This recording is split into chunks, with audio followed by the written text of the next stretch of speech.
December the 16th, 2020. Please rise to the Pledge of Allegiance. Thank you for the Pledge of Allegiance. The three, 1, 2, 3. I pledge allegiance to the flag of the United States of America and to the and to republic the republic for which it which stands, stands, one one nation, nation, under God, indivisible, with liberty liberty, and justice. justice for all. Thank you. So we want to welcome all people, our listening audience, our viewing audience. Thank you for coming. This has been a year that I am sure we will not forget in a long time, if ever. So much has been, our value system has been tried this year, so many ways.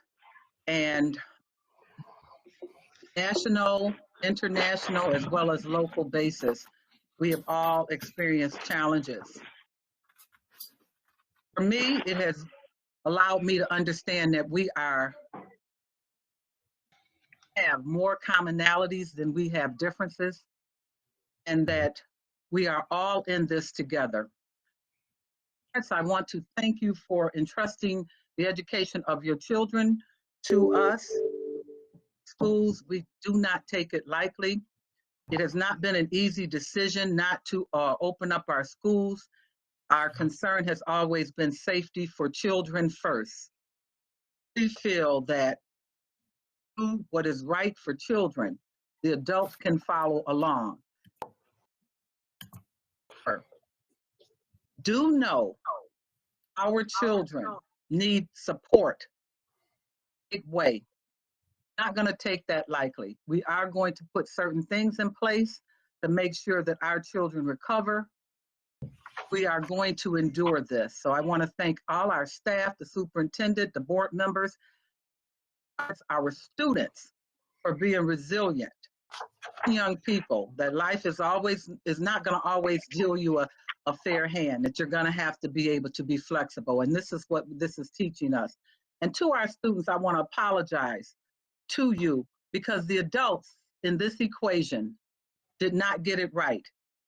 So supposed to protect you or another, we have allowed in this country an epidemic to occur. It should have existed to this degree. And so you young folks need to know that we don't always do it right, but we expect for you to learn from our shortcomings and do it better. With that, I'd like to get this business going and move forward. We have a lot to talk about today. We have a lot to celebrate.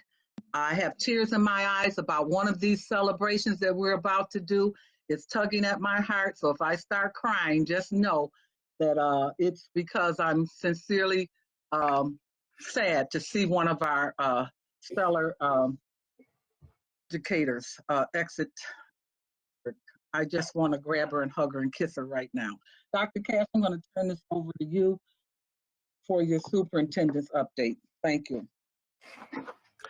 Thank you, President Cotman. Good evening, board members and community. I think President Cotman's words at the beginning of the meeting provide an excellent overview of our meeting today, but also a great segue to this very special educator that we're recognizing here tonight.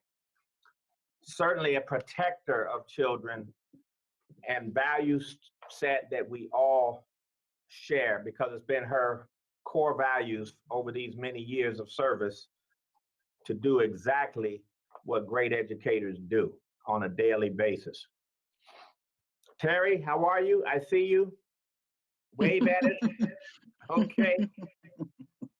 On November 1st of 2020, Mrs. Teresa Terry Shuda retired after 28 years of service to the Buffalo Public Schools. Terry Shuda started her career teaching at Narden Academy and as an elementary school teacher in the Buffalo Public Schools. She then served as a program coordinator at School 77. Terry Shuda followed that experience to serve as assistant principal at School 78 Duville Porter Campus School number 3, and at Lorraine Academy, School number 72. Terry was privileged to then serve as the principal of Southside Elementary School, number 93, a school that she had attended as an elementary student. She guided that school to a strong record of academic achievement and community engagement. She was instrumental in establishing significant federal grant-funded programming that met the social and emotional needs of her students. Her final year at Southside saw the school achieve good standing on a statewide accountability status. Having also attended South Park High School in her teen years, Terry was promoted to the principalship at South Park High School, number 206. She was a tireless advocate for her students. Her efforts led to increased graduation rates. And as a devoted Sparks fan, she cheered the loudest when the South Park football team claimed the state championship in 2015. South Park High School also became a hub for community supports to be put in place that met the needs of the community. The school was one of our initial community schools.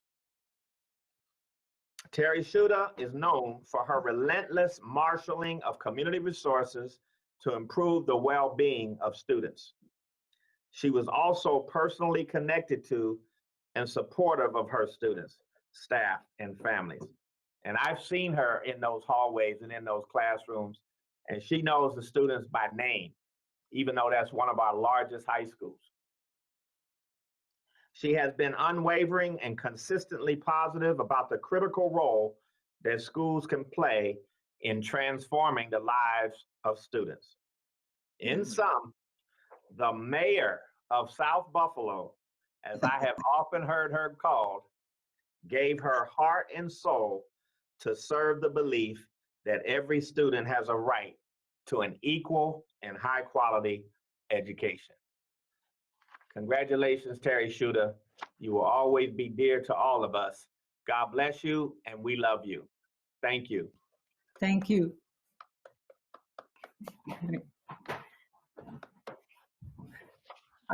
First of all, I'd like to thank my husband. Yes? Terry, can I just hold, because just so everyone knows, I actually have a proclamation from one of South Park High School's most distinguished alumnus, Congressman Brian Higgins. So if you'll indulge me for just a moment. Okay. So this is honoring Terry Shuda in the congressional record, proceedings and debates of the 116th Congress second session. The Honorable Brian Higgins of New York in the House of Representatives states that he rose today to honor the significant contributions of Terry Shuda, one of my closest friends, as well as a true leader within the Buffalo Public Schools and the South Buffalo community. She has so diligently served on the occasion of her retirement as principal of South Park High School. A proud product of the Buffalo Public Schools, Terry returned to the halls of the schools we walked together as classmates throughout the 1970s as the principal of Southside Elementary School for 7 years until her appointment as South Park High School principal in 2009. Rising through the administrative ranks, she also gained experience as the assistant principal at Lorraine Elementary. In the profile of Mrs. Shuda following her appointment, the Buffalo News headline got it just right when it said, "Community roots anchor new principal to South Park." Calling herself a neighborhood kid, Terry said, "Someone needs to lead South Park who loves South Park." I think that is going to resonate with the children. There are a variety of others, and I just want to hit upon some of the other high points that Congressman Higgins spoke of as well.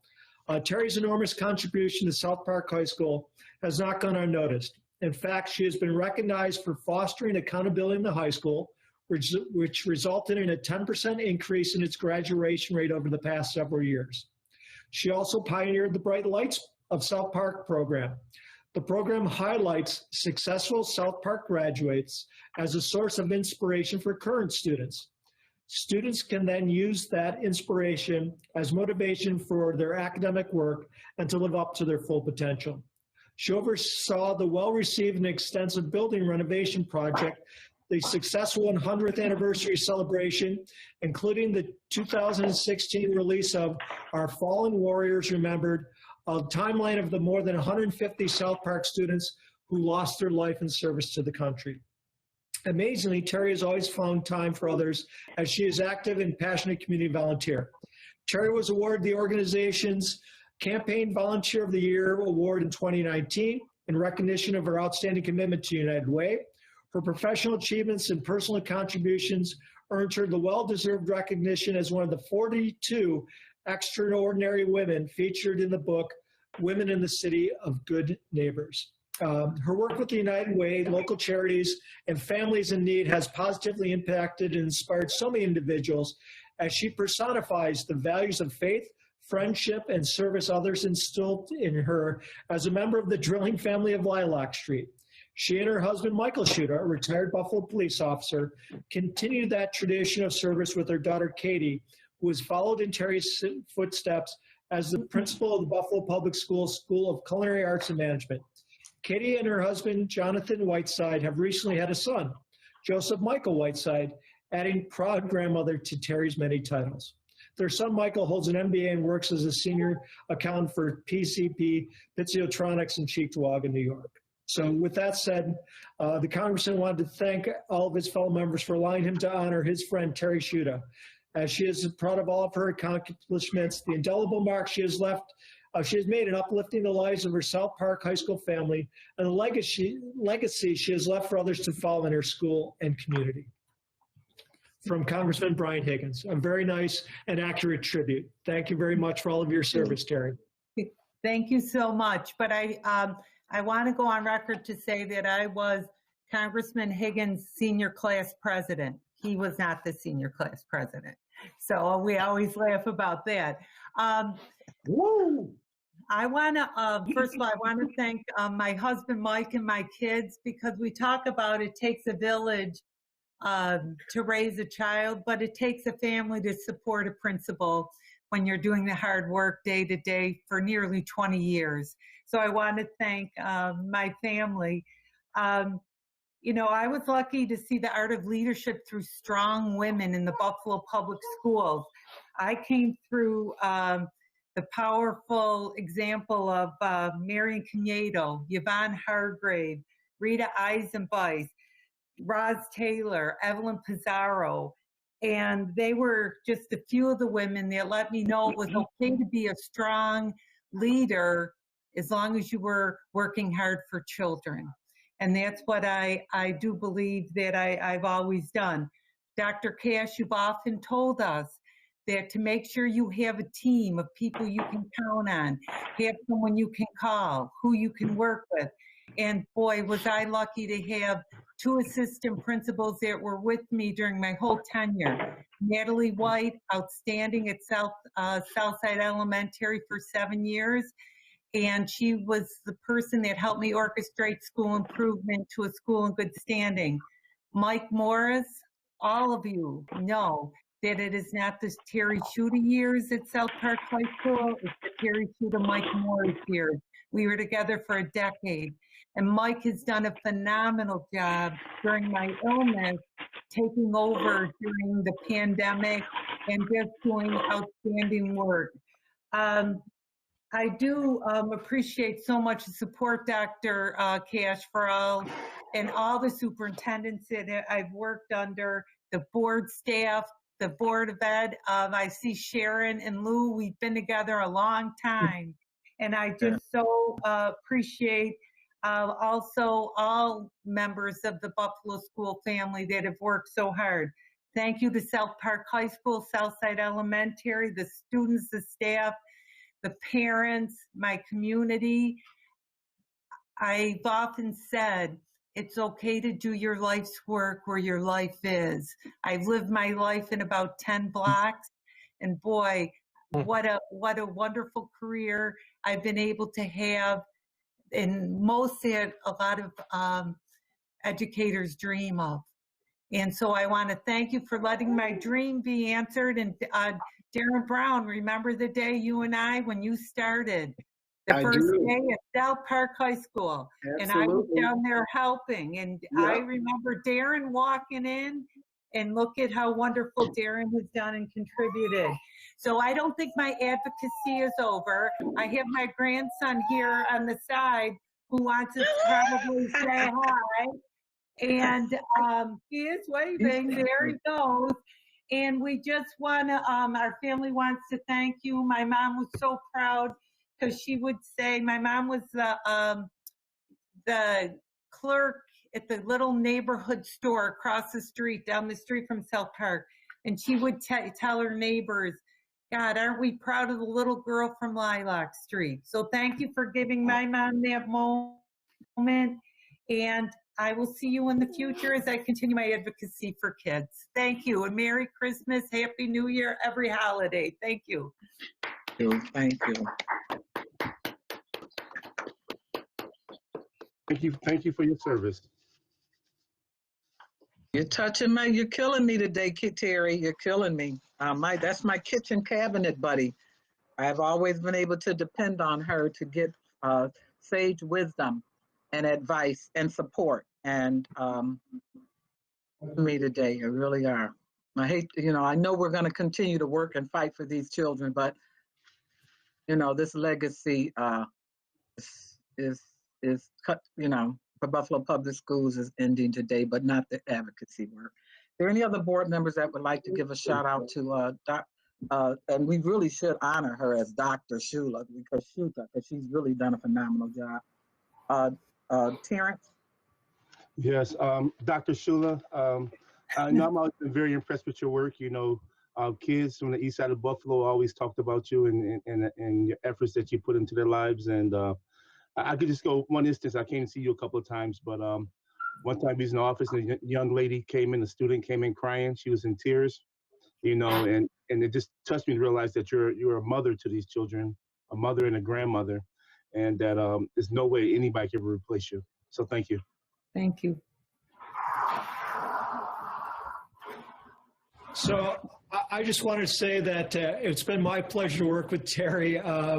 I could tell a lot of anecdotes, but I'll keep it to one.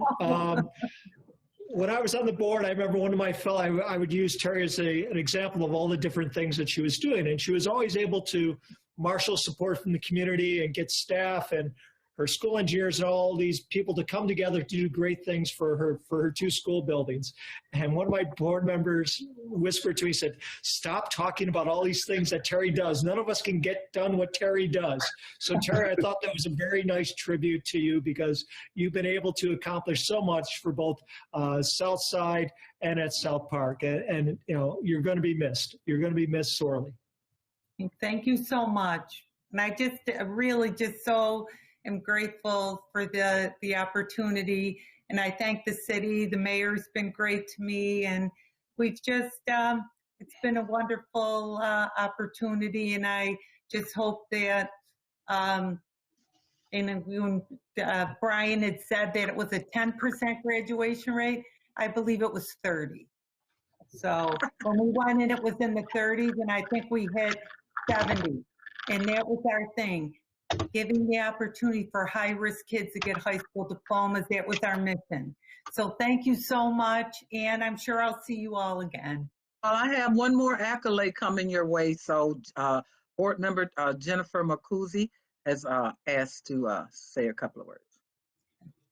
So we didn't really connect as much, but I just need to tell you there was in my listening tours in the West District, a project of School 77, I definitely know of you, who you are, and principals and staff alike, they refer to you as almost a model. And I feel like you've set the bar, in this district. And for you, I was listening in, I just got home, but I was listening in, and, even though you're friends with the congressman or whatever, that's some huge accolades. And I just wish you the very best. I really do. And just know that even though we didn't personally connect, I know more about you, and you've really inspired so many people in this district. So thank you so much, and congratulations on your new chapter. Okay, thank you very much. Again, I just so grateful. Thank you. You. Thank you so much. Well, okay. I'm still going to be calling you, so don't worry about it. I'm not leaving you alone. Okay, Dr. Cash, thank you for your work, Terry Shuta. God bless you. And people need to know that you did this with health challenges, so there are no excuses. No one has a right to have an excuse not to make a difference in a child's life. You can wear that badge of honor. Thank you so much. What's the grandbaby's name, Terry? Joseph. Joseph. Joseph Michael. Would that be Katie's baby by any chance? Yes, it's Katie's baby. Okay. Katie's here too, helping with technology because I'm an old timer. So we have the new shooter model coming in, and I have to say how proud her dad and I are of her, and I think that she's continuing to work. I often refer to Katie as the plumber's son. And plumber's son know how to do things at a very young age because they're around. Katie, my family, we lived the Buffalo Public Schools since Katie was a young child. So I think that Katie's really making her mark, and I'm sure we're going to see great things from my daughter. That's right. And from Joseph, who's going to be a principal one day. Yes, we just hope. Yes, we're trying to get him ready. Yeah, we're just hoping he doesn't get kicked out of kindergarten. He's a little active, so we're good. He'll be a better educator as a result. Right. And that's and I want to say one more thing. I have to thank Dr. Williams because honestly, when I went and I volunteered for South Park High School. And I was an elementary person, and I said, Dr. Williams, let me go. Let me give it a try because I love South Park, and I believe that I was the right person at the time in the history of South Park.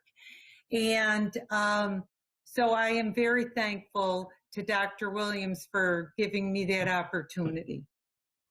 That's right. He'd appreciate that. We'll pass that on to him. Mm-hmm. We're going to miss her. Okay, Dr. Cash, we're going to continue. Thank you. And I see a couple of people waiting, and particularly a student, a young man, or maybe a young lady. So maybe if we do the speakers first, and then I can just go to my update after. Would you like to change that like that? I have no problem with that. I don't think we need a motion to change the agenda. Typically do that. So, Mr. Petrucci, are you there? I am present. The speaker portion of this agenda for us, please. Gladly, thank you. Our first speaker of the evening is Bethany Garcia, a parent who has concerns about the reopening of schools. Ms. Garcia, are you on the line? Mr. Petrucci, do you want to read the statement first for our speaker? I would if I had it, Darren. I do not have it in front of me. I think I have it. Typically, our staff provides it. I'll read it if you don't mind, Lou, okay? No, please, Sharon. Okay. At this time, the board welcomes speakers who have signed up to speak at tonight's meeting. Please be reminded that all speakers' remarks must be limited to 3 minutes or less. We ask that speakers be mindful that this is a business meeting open to the public, advised locally. Attendees and viewers include persons from throughout Western New York, including children. This board asks that speakers conduct themselves professionally. The comments remain civil and courteous, bearing in mind that they will be heard by people of all ages. This is an opportunity for Buffalo's residents to address the Buffalo Board of Education about issues that serve the public interest and district mission. And the board asks that speakers demonstrate appropriate decorum. Thank you for joining us. You have it, Mr. Petrucci. Thank you, President Kottman. At this point, I'm going to ask one more time. Bethany Garcia, parent, are you on the line? Yes, can you hear me? We can, Ms. Garcia. The floor is yours. Okay, good evening. I had originally prepared a statement to read today, fueled out of anger over what has occurred since the last board meeting. But this afternoon, I spoke to someone I highly respect, who I also know highly respects me and knows the love I have for my child. So I decided to give you a little background and then some facts. My child was a happy 11th grader in March of 2020. She was a newly elected class president, excited for softball to begin, which she's been playing since the age of 5, and she'd also planned to get a college scholarship for. She was also excited for all the things she's waited so many years for: junior prom, homecoming, college tours, senior prom, and of course, graduation. Then COVID came. She is not the same child she was, and frankly, I don't know if she ever will be. She's had to begin mental health counseling, and she's now taking medication to deal with stressors that no child should have to. I've heard over and over again about learning loss and how kids will make up for it, but we're forgetting for some, this is it. Any making up of my child's education will come at my child's expense as a remedial class in college. That's not fair to her. Now, in the beginning, I wanted my child to return to school, and that's still my personal objective. But this whole pandemic has really raised bigger questions for us as a district. The district states their belief in putting children and families first to ensure high academic achievement for all. But who's measuring that? How do we as parents believe a district who has been anything but family driven about the numbers we've been given, percentages of attendance, passing students, or students on track to graduate, when actually dissected, aren't accurate? How do we know children are on grade level when they haven't been administered a single test? The truth is we don't.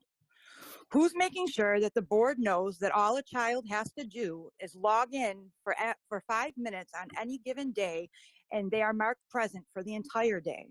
Or that a statement that was given on incompletes is completely inaccurate?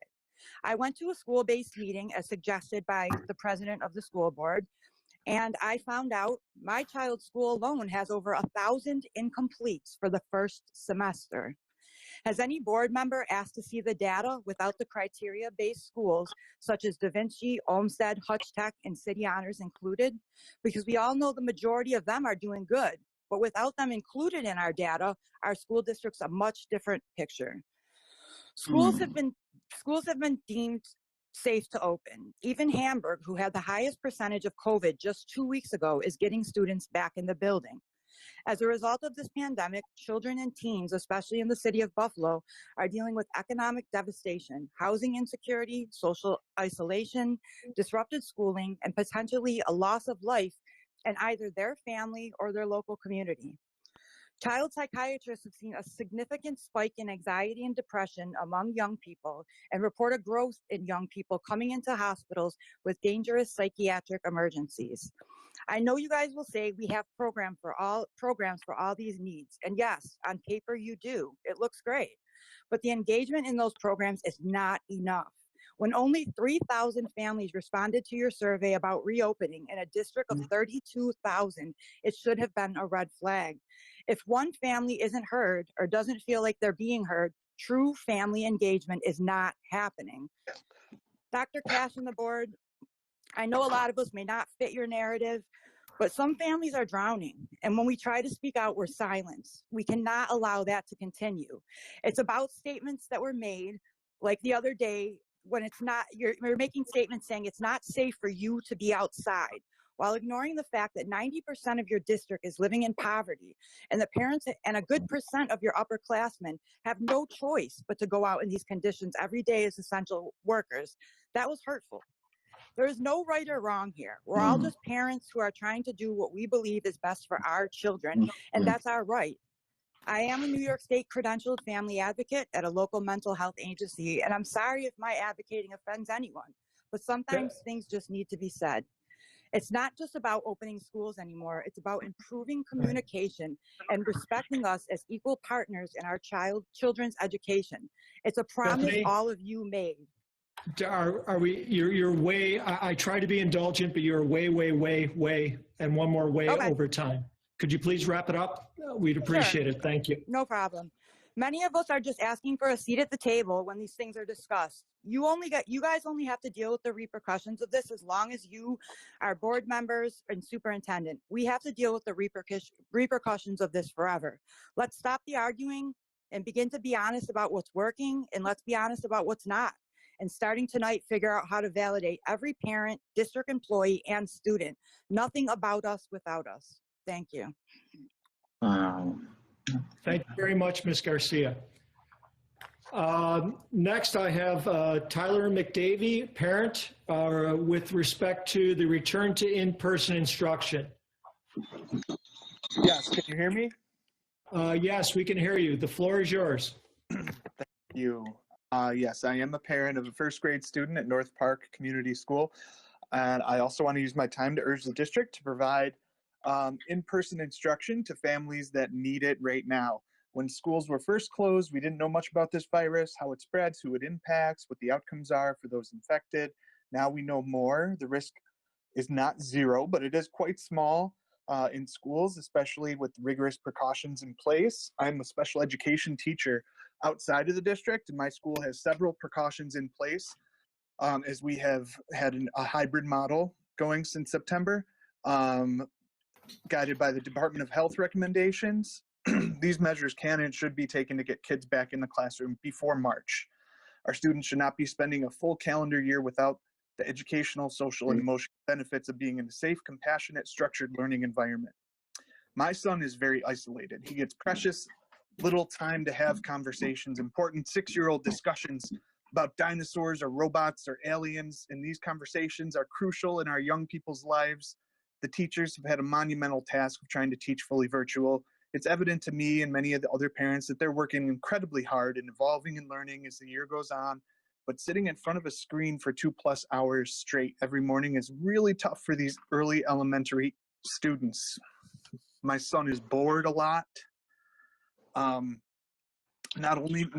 because the teachers are bad, but because the setup is just not conducive to that group's instructional needs. So why are we still here? Why has no one asked us if we'd be interested in an in-person option since the summer? In August, when there were community meetings about reopening, the district said it would wait a couple weeks, possibly into early October. Rates were low. They've spiked lately, but are trending down again. Schools can and should give kids a chance to come back. Schools can mitigate this risk substantially. My 6-year-old mental health has deteriorated rapidly over the past 3 months, despite our best efforts to keep him calm, engaged, and active. He's having meltdowns on a daily basis, often more than one, experiencing lots of anger, frustration, regressing in many behaviors. Despite this, we feel like the lucky ones in this situation with a dual income household with flexible work schedules. Not a lot of other people have that in our district. Data from the CDC show the proportion of emergency department visits related to mental health crises are up 24% for kids 5 to 11, and for kids 12 to 17, up 31% since 2019. Suicide rates are up more than 50% for adolescents. Risks are higher for Black children. There are risks associated with returning in person, but in a hybrid model with proper guidelines, these risks can be heavily mitigated. The mental health benefits of returning our students to some sense of normalcy may outweigh the risks for many families, and we owe these families that opportunity. Once again, the district can reopen and do it safely. Families need an in-person option before February, before March. All families need to have an option to return to school. Get it done. Thank you. Thank you very much, Mr. McDavie. Next on the speakers list, I have Assunta Ventresca, grandparent, citizen, and former district employee regarding the whole child model and the wellness policy. Sue, are you on the line? Yes, I am. Can you hear me? We can. The floor is yours, Ms. Ventresca. Well, good evening. Thank you for letting me speak this evening. Again, I'm Sue Ventresca, grandparent of 2 students. I'm the vice president of New York State Council on Adolescent Pregnancy. And I don't know if you're aware, but I was a public health director prior to working for the board. So I'm speaking this evening to strongly encourage the district to fully implement the district's wellness policy. This is based on the whole school, whole community, whole child framework from the Center for Disease Control and Prevention. Full implementation of the model would link health, education, and the social emotional needs of students and their families. Students that are healthier and have their needs met have a greater chance for success. And as you've heard me say over and over again, healthier students are better learners. Parents, students, BPS staff, administrators, board members, and community partners all participated in the wellness policy development. And we used data, including the YRBS, to drive that policy development. Parents and youth were empowered to be partners, and they shared in the decision-making of the policy, and that gave it so much strength, parent and student involvement, and the data. So the work that was done has been recognized nationally with awards. Sue Baldwin had an inclusion, was asked to include an article in a special edition of the Journal of American School Health Association, and she has been asked to speak internationally on the same subject matter. The wellness policy is due for revision. Data is essential in the planning of it, and I wondered when the YRBS data results from 2019 will be shared with the community. And I was just wondering if you understand that the wellness policy infrastructure is not there. So you need, for success of a policy, you need administrative support and infrastructure and staffing. So all students, especially the most vulnerable, will need additional supports when returning to when the schools reopen. So let's work together on creating a healthier school environment, which can be accomplished by the full implementation of the district's whole school, whole child, whole community wellness policy. Thank you. Before you leave us, Ms. Ventresca, for those listening who may not be familiar with the acronym, can you explain what YRBS stands for? The Youth Risk Behavior Survey is a survey that has been done for over 30 years throughout the country from the CDC. And Buffalo did it in 2011, and the results were very disturbing to the board. And they did things to say, what are you going to do about it? And so we started to develop the wellness policy, and we got a lot of input. And the policy, one of the huge changes was the sexual behavior changes. In 2000, I don't have all the stuff in front of me, but it was like 50% of high school students reported being sexually active in 2011 or 12. And 2 years later, after implementation of a strong sexual health curriculum, getting involvement from community partners to push in, getting parents involved, and parent leadership helped with all this, helping parents learn more about sexuality and their students and their youth, that now this district is below state levels of that number. It's down to like 30, the last I saw was 38% from 50%. That's pretty significant. Thank you very much, Ms. Ventresca. Thank you. And I love Terry Shuda too. Thank you, Sue. She had a wellness team at her school. She was very strong wellness, and she pulled in the community and parents, and she did it all. She had a whole child approach. Amen. She did. All right, thank you. Thank you, Ms. Ventresca. All right. Next up, Jessica Bauer-Walker, a parent and community health worker who wishes to discuss wellness. Ms. Bauer-Walker, are you on the line? Yes, hi, good evening. The floor is yours. Thank you. Good evening. I am Jessica Bauer-Walker. I'm a parent and a community health worker, and I lead an organization that's focused on public health and public education. My work has been grounded in social determinants of health and what families and the community need to be healthy and safe and supported, where we live, go to school, work, play, shop, socialize, and worship. So I'd like just to ask everybody who's listening to the meeting right now to take a moment to think about that, because this has been an incredibly stressful year for everybody, and we're dealing with unprecedented times. And I want to appreciate all the hard work that everybody is doing, from the Board of Education and the superintendent and senior administrators, district level, as well as building level. And I also am here to lift up the work that parents are doing, because parents have had an unprecedented task right now. Nothing illegal, literally nothing illegal. Really important to think But about how it's a violation. Excuse me.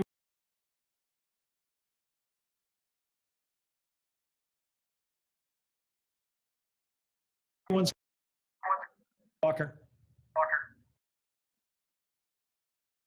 Okay, I'm not sure what happened there. That wasn't my background noise, I don't believe. Can you hear me now? Yes, we can. Please Thank continue. So again, I'm going to ask everybody to reflect for a moment on what do we need right now as a school community to be healthy and safe and supported.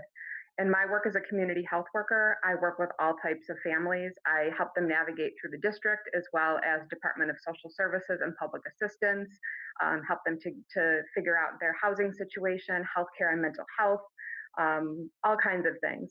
And people are really struggling right now and not doing well. I think we all know that. And I want to encourage us to think about not how we work harder, but how we can work smarter. And we have, just as Sue Ventresca presented, this really innovative district wellness policy. I would really encourage us to take a look at in our next phase of work, how we fully implement this whole child framework and how we use this as a way to work together. That wellness policy was created with students, parents, district administrators, Board of Ed members, community partners, academics, public health experts, and really has a holistic framework that can help connect the dots. We had a great meeting yesterday with our whole child advisory board that I co-chair with Mai Win, who's the director of social, emotional, and wellness supports. So we're really willing to, dig in and help and see how we can do this work. Before we had the frameworks of trauma-informed care and social emotional learning, culturally and linguistic responsive teaching, restorative justice and practices. That language in large part was in the district wellness policy back in 2012. And so this really can help us to connect the dots between our efforts. There is no district wellness coordinator at this time, which really puts us at a deficit to be coordinating this work on a district level as well as a building level. Students and parents really need the support, as many of the other parents have spoken about. It's, people are not doing well physically, mentally, socially, and emotionally. And I would encourage us to have a whole child approach. We're dealing with the implications of COVID-19 as a public health pandemic. And we need to also think about the mental, emotional, and social aspects as well of what families need and what children need to be healthy and safe right now. Thank you. Thank you very much, Ms. Bauer-Walker. Next on the list, we have Vincenetta O'Donnell, grandparent regarding returning to school and reopening of schools. Ms. O'Donnell, are you on the line?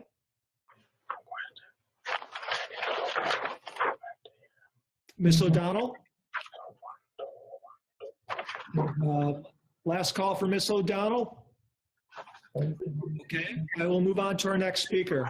Shahad Hossein, student, regarding community involvement in school relations. Shahad Hossein, are you on the line? Yes, I'm here. Okay, the floor is yours. Thank you. So, hello, I'm Shahad. I'm 16 years old and a high school junior. So today I wanted to talk about how important our community interaction and involvement is for students.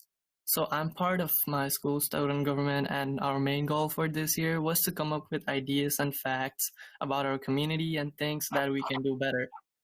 While we were talking, one of my teammates just said something interesting. Well, technically he was joking. He said we should ask the whole school about it because there are a lot of smart ones with like smart stuff in their brain. Then another one of my teammates said, yeah, definitely we should ask other schools for their ideas as well. Well, she was joking too, but that's when something came into my mind. It was, yeah, what if we all came up together, not just me and the members of the student council, but what if also members of the student councils from other schools? Well, I always wanted my thoughts to turn into reality, and since everything was online, me and a few of my friends hosted a Zoom meeting where we were going to share our school experience and come up with ideas and facts with our friends from Buffalo Public Schools. Well, the results, they were pretty surprising. Surprising how? Well, let me tell you. First, the meeting lasted for an hour and 30 minutes, and we wasted a whole hour just talking about stuff nowhere near education or ideas involving the purpose of the meeting. Second, there was a lot of humor, and I think I didn't laugh that hard in months. I think that's one perk of meeting new people. Even though some of us didn't know each other, we laughed a lot. And third, the 30 minutes that we worked, I don't think we could have come up with such amazing ideas and get most of our work done in a week's work of research. Well, it's not all about work and school. It's about that we could have come up as a community, not a school. And that was when I thought, like, why not talk about it here? I think we should do it officially as schools. If students on team sports can play against each other as schools, then why can't we come up together as a community? So that's pretty much it. And I really want to thank everyone from my community health worker training. Because of them, I learned about communities and history of community workers. And I think I wouldn't have been interested in hosting the meeting if I wasn't in the training. But after doing the training, well, I feel like I have a whole new perspective of how I should see things and what my job should be as a person in the community. Thank you, everyone. All right. Thank you, Mr. Hussein. Next on our speaker list, I have Samuel Radford, fellow grandparent, leader of We the Parents, who wishes to speak about concerns regarding school reopening and the quality of remote instruction. Mr. Radford, are you on the line? Sam, are you there?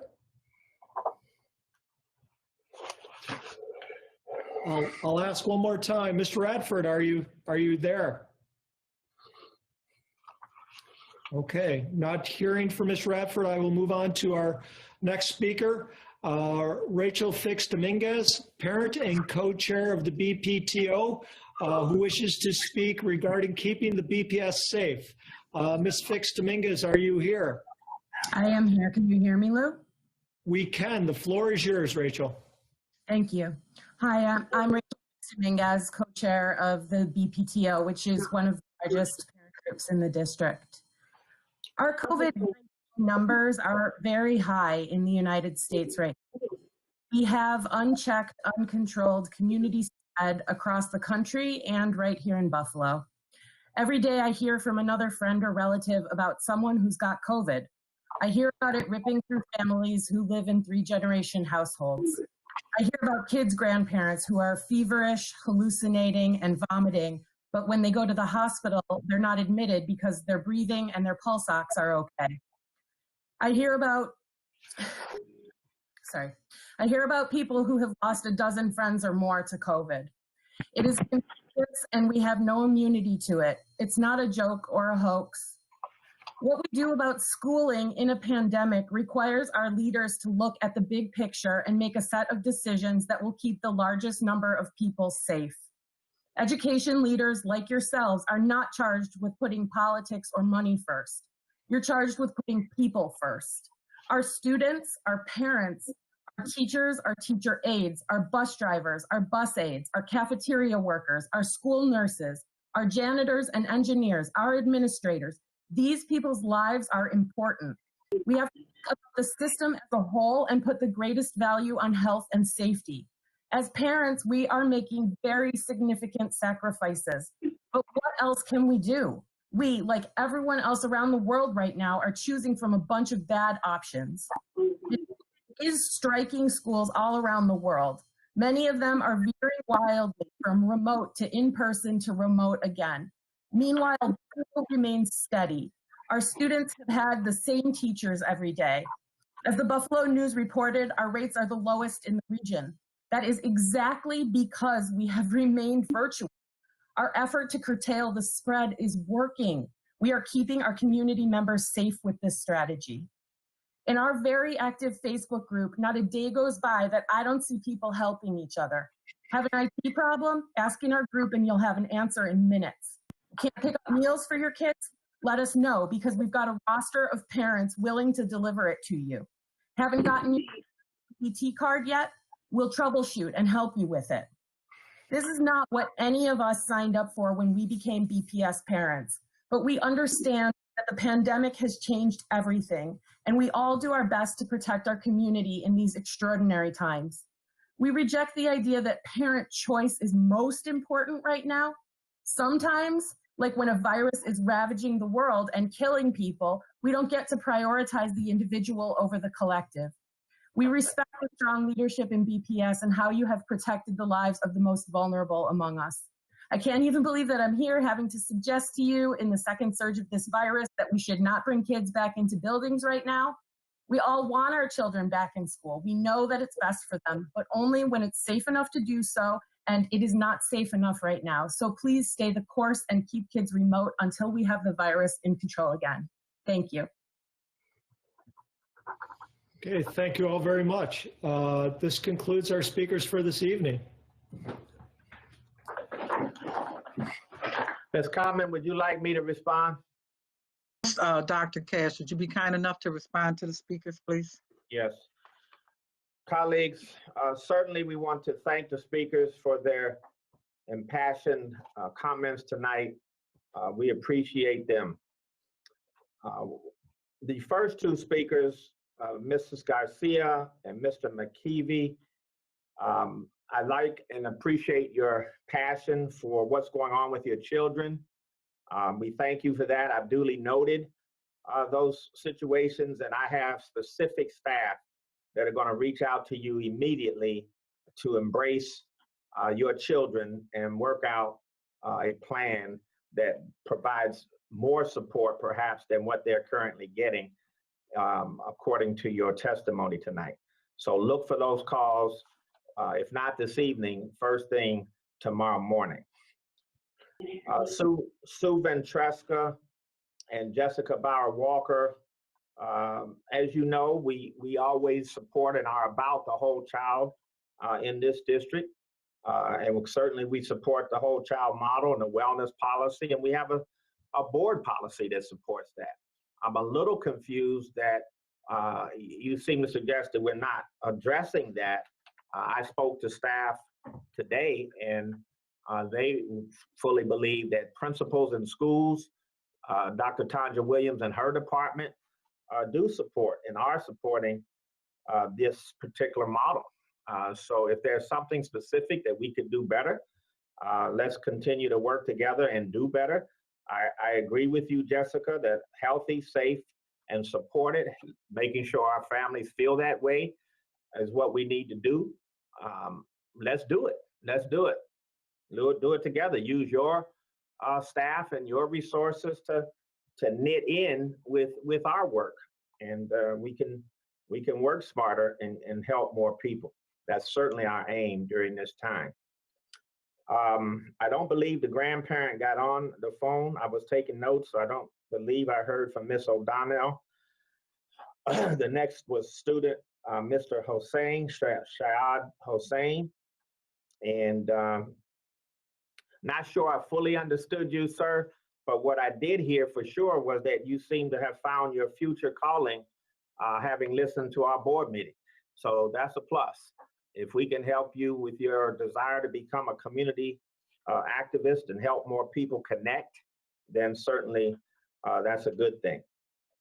And then last for tonight, Rachel Dominguez,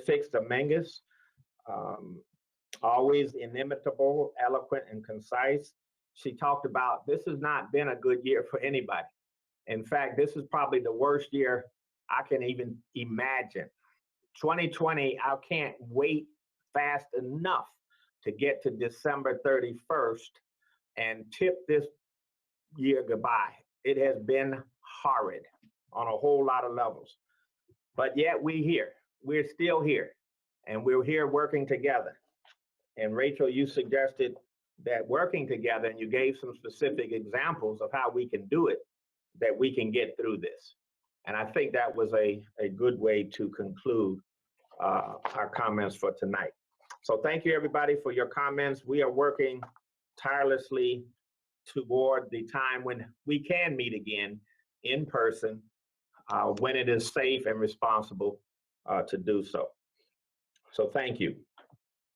Thank you, Dr. Cash, for those comments. A response to our speakers.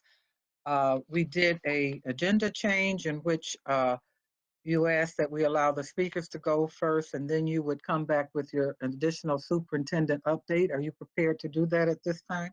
Yeah, I have a couple of comments about communications that'll be coming forward. Two particular communications now that we have reached a consensus agreement on when we reopen and how we go about that. First, our group will get, all of our employees will get an alert notice tomorrow morning about the 30-day notice, which will be the second notice from me, and getting them prepared to come back as a whole employee group. So all 10 of our employee groups coming back, being duly notified, and having time to make the arrangements that they need to make, as well as our families and our students the time to make the arrangements they need to make. So those two letters will be coming out in the next several days. Another important communication to alert the community to is that our school-based plans, the plans that each school has been working hard to develop, will be opened up for the public to view tomorrow morning. And we welcome everyone to take a look at not only their school, but at the schools across the district. These have been some very innovative, creative plans, very different in that we've wanted principals and their teams, including their teachers and including the community members and the parents for their schools to be engaged heavily in their local or their school plan. So let's make sure that we take a look at those plans and continue to provide our schools with feedback as we prepare to start with those children, the neediest children that the principals and their teams have identified, because they've been looking in on classrooms with their teachers. Teachers have been engaged as well with deciding who our neediest children are for each school. And this includes high school. So the high school group will be different than an early childhood or elementary school plan.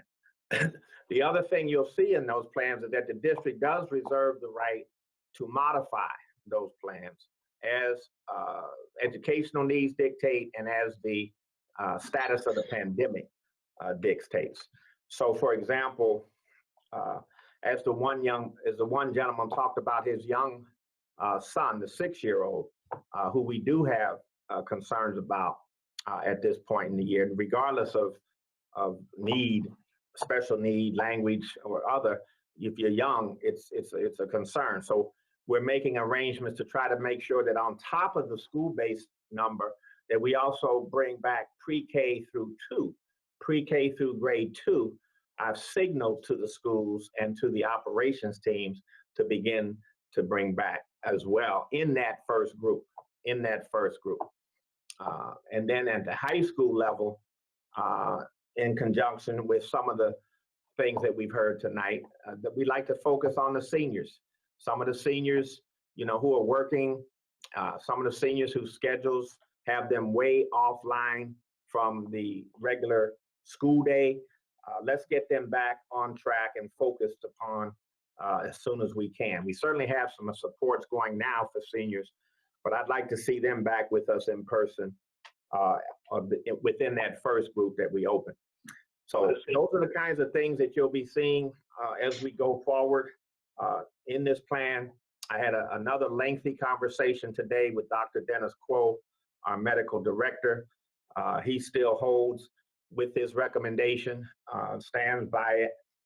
He does say that the numbers are holding steady at this point, but we'll also have to look at that, what will happen after the December holidays, and it'll take about 2 weeks to figure out what that surge might look like, and we're hopeful. And then, of course, he says the continuity, the consistency is what's really important for young children and for all children, and to make sure we get these testing protocols underway, which has begun. That has begun. So overall, it's a tough time. We've all noticed that and made that point, but we still have to get through it. We don't want to fall into a sense of false security because the vaccines are beginning to be released, and having people believe that since vaccines are imminent, that we can therefore continue to do some of the behavior that has led to such a surge as we're in the first place. So be careful, stay alert, and we'll get through this. We'll get through this together. Okay, thank you, Dr. Cash. I have a couple of questions in regards to what you spoke about. I sent out an email asking for some clarity in regards to the possibility of changing our calendar. Currently, the way it's positioned, the children will come back the beginning of February, and within 2 weeks, a break. The suggestion was to move the break to the end of January so that the children can continue with continuity of education during that period of time. And this came from a parent, and I emailed it out to you and Nate and Darren, et cetera, to try to get some feedback on that because of the concern that there would be a break in right after the children got back. Are you aware, did you receive anything on that? Or have you talked, has anyone talked to you about that at this point? Mrs. Cotman, if I may, I sent a response. Did you receive my response? Didn't get a chance to check it. No, I did not. All right. The day that you sent that inquiry, I sent a very detailed response to the entire board with a copy of the MOU that we signed with the BTF that clearly outlines that week as the midwinter recess. And I also sent a copy of the BOCES calendar that most suburban districts follow. And we know that approximately 50%. Okay. And so that Monday is a holiday anyway. And that's why that week is used for midwinter recess. I think it's a good point that the parent did bring up. And I think that the BTF should be very receptive in assisting us to try to get some continuity and continuance with our education with our students. So yes, I remember receiving it now that you talked about it. I read so many of them. But I think that that was something worth talking about and breaching because our children have been out of school almost a year. And then to bring them back for 2 weeks and then to cut them off, start all over again. I think it's something worth looking into. I really do. Well, what would be the solution in your mind, Ms. Cotman? We'd have to get the BTF into a negotiating stance. Or right. Nate, do you have any thoughts? Nate.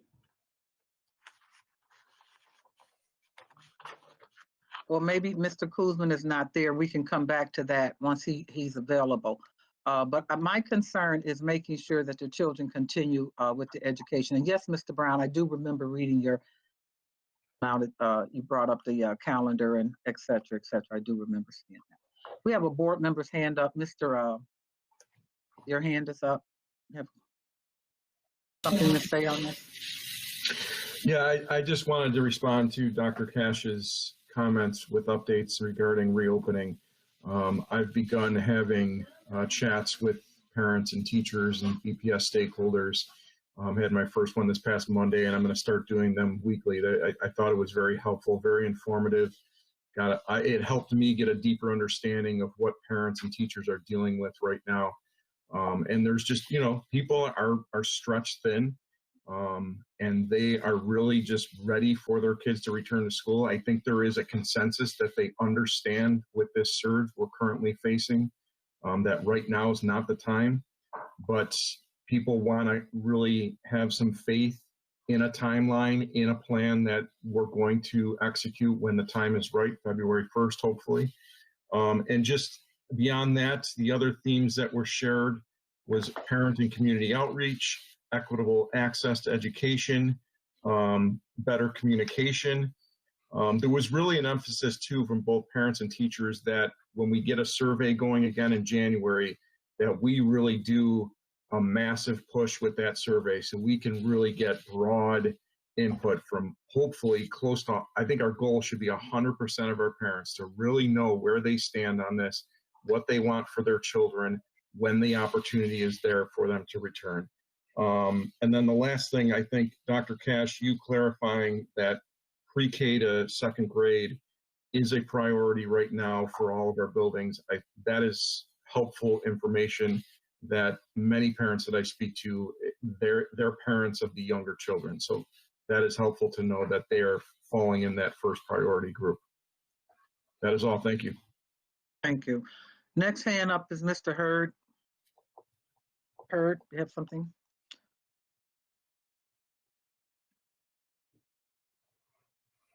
You need to put your mic on, Mr. Hurd. Thank you. Thank you again, President Belton Cotman. Dr. Cass, I'd like to reflect on a couple of things that you said. One thing that I'm hearing from parents is that they are tired of surveys. There have been so many surveys that came up by so many different people. Is that you know they don't want to believe or look into a survey, especially if the numbers is only 2,000 or 3,000 parents or households that's participating in them. Just looking for a stimulus plan. I know we're looking at February right now, and if we're going to go in February, let's go full steam in February. I believe that your plan for pre-K to 2, and also with the seniors, which I've been voicing for a long time now, I believe that that's a great start. How we can identify the kids of needs, and especially with the seniors because of their college aspirations, not breaking up their cohort, but making sure that each and every senior have the opportunity to receive higher education, and to be given every opportunity. I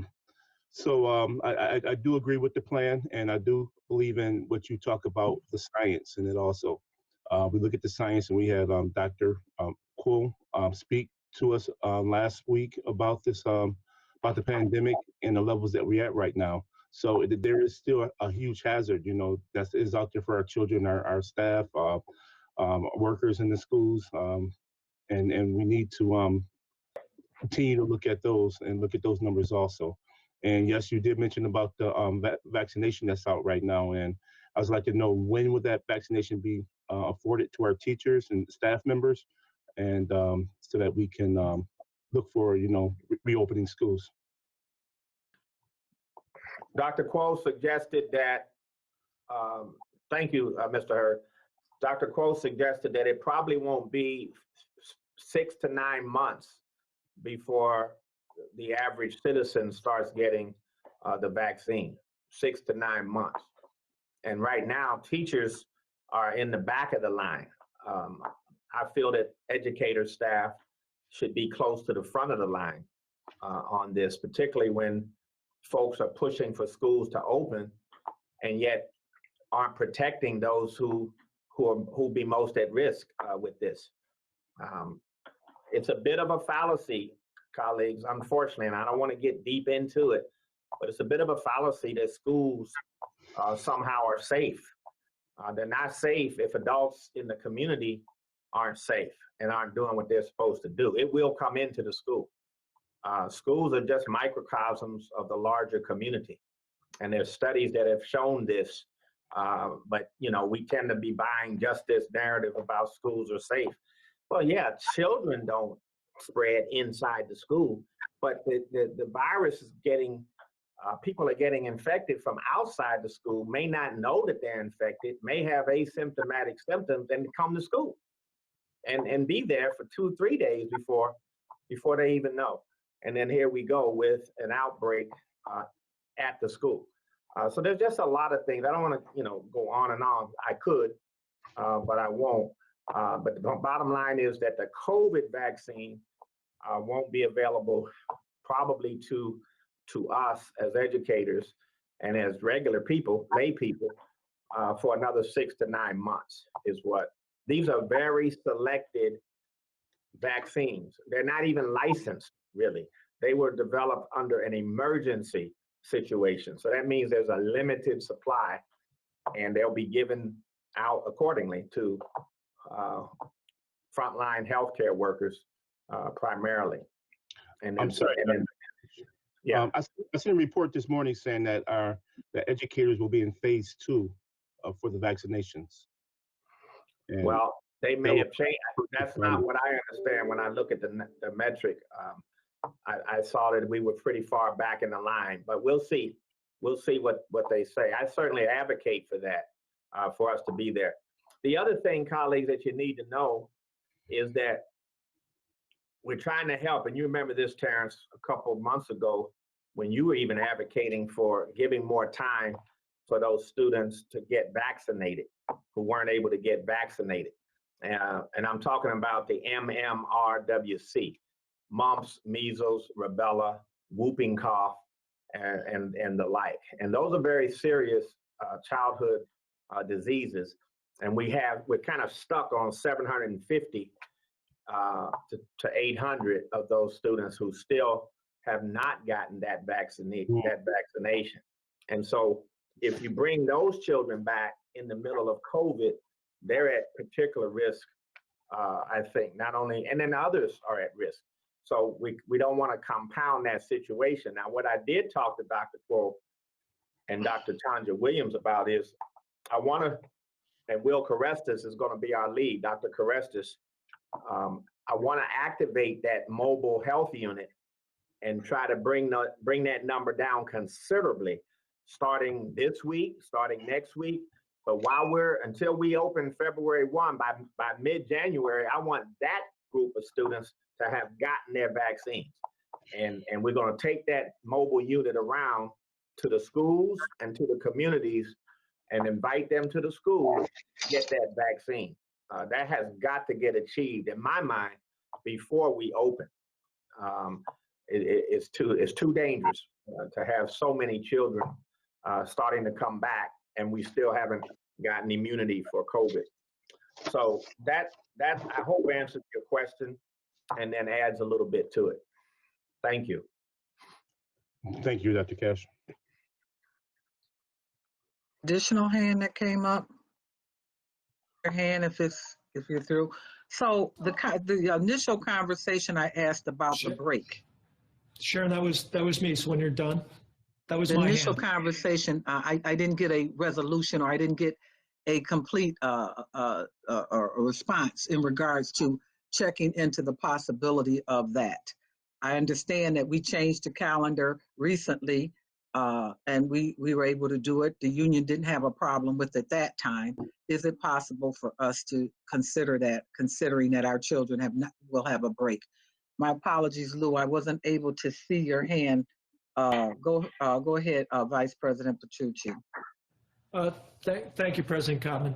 I just, as a point of clarity, and for those that are watching us this evening, the calls that I receive are from parents of not only pre-K through 2, particularly if they have multiple children in that age range, but also parents of English language learners and special needs populations.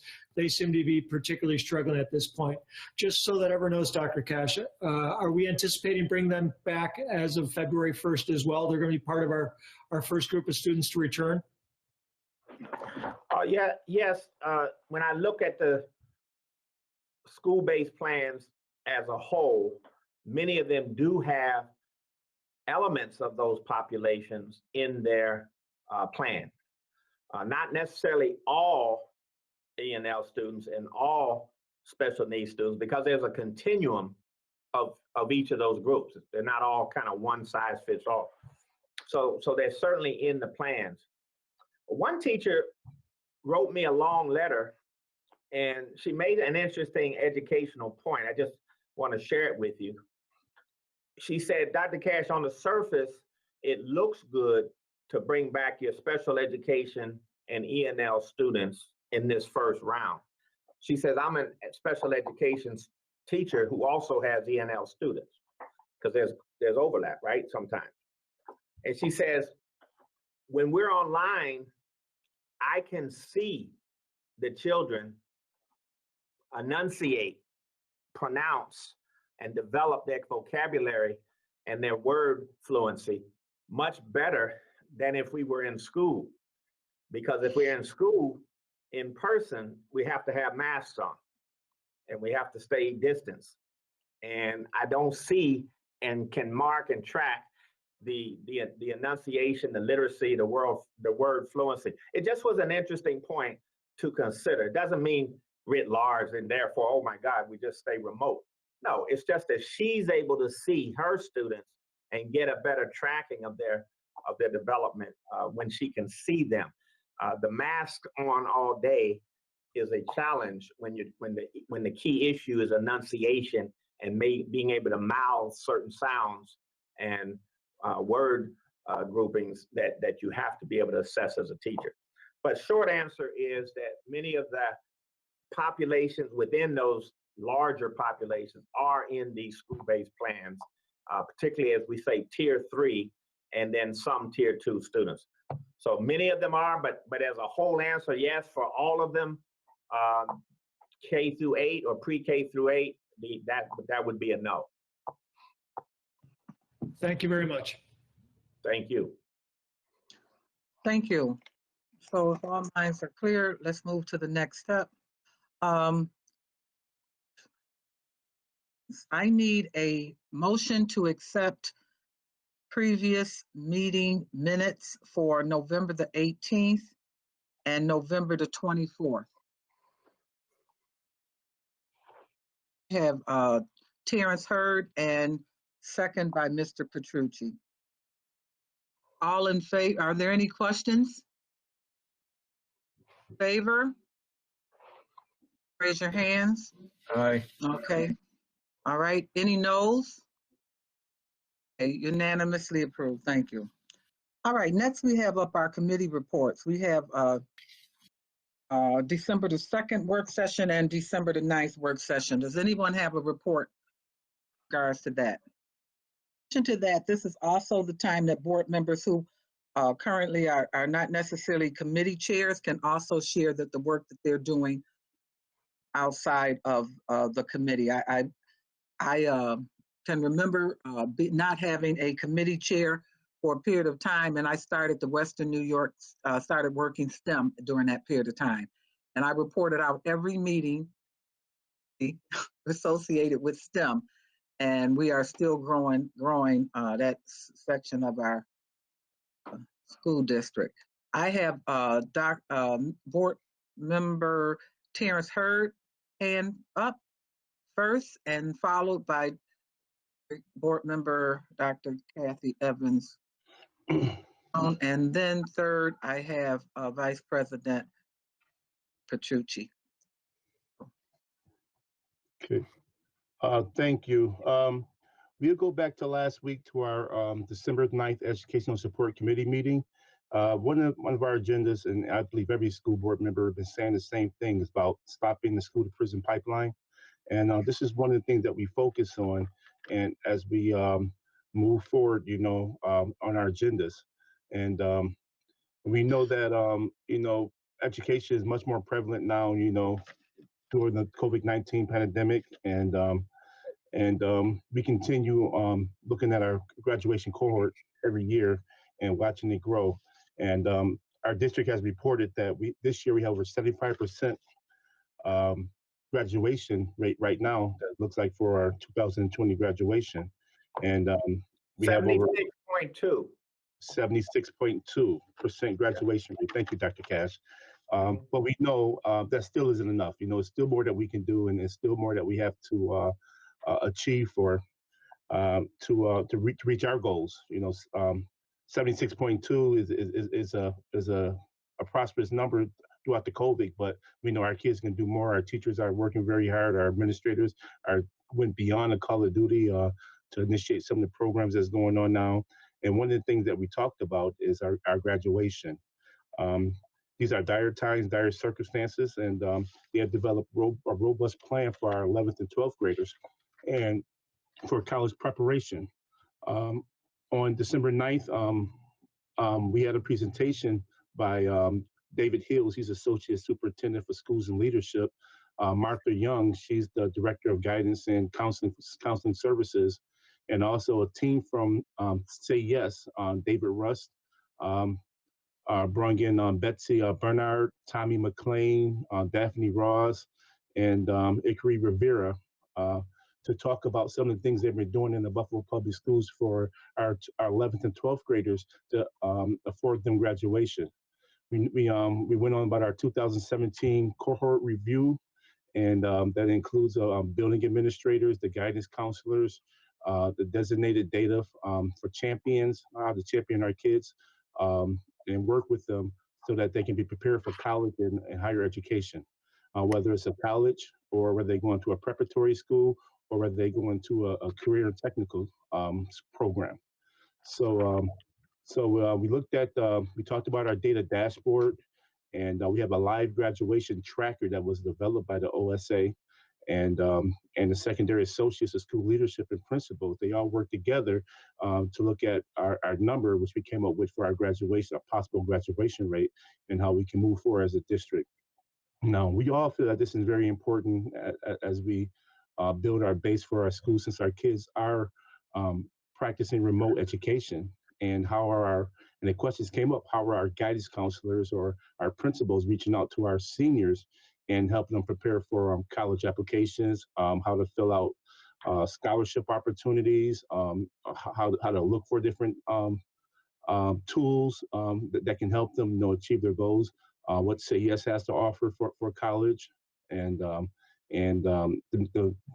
old norm that we had, that no child should be left behind.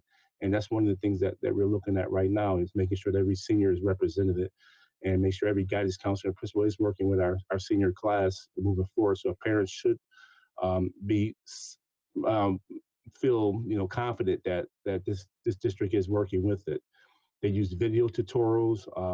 They have school web pages. They've been utilizing Facebook tools and other medias.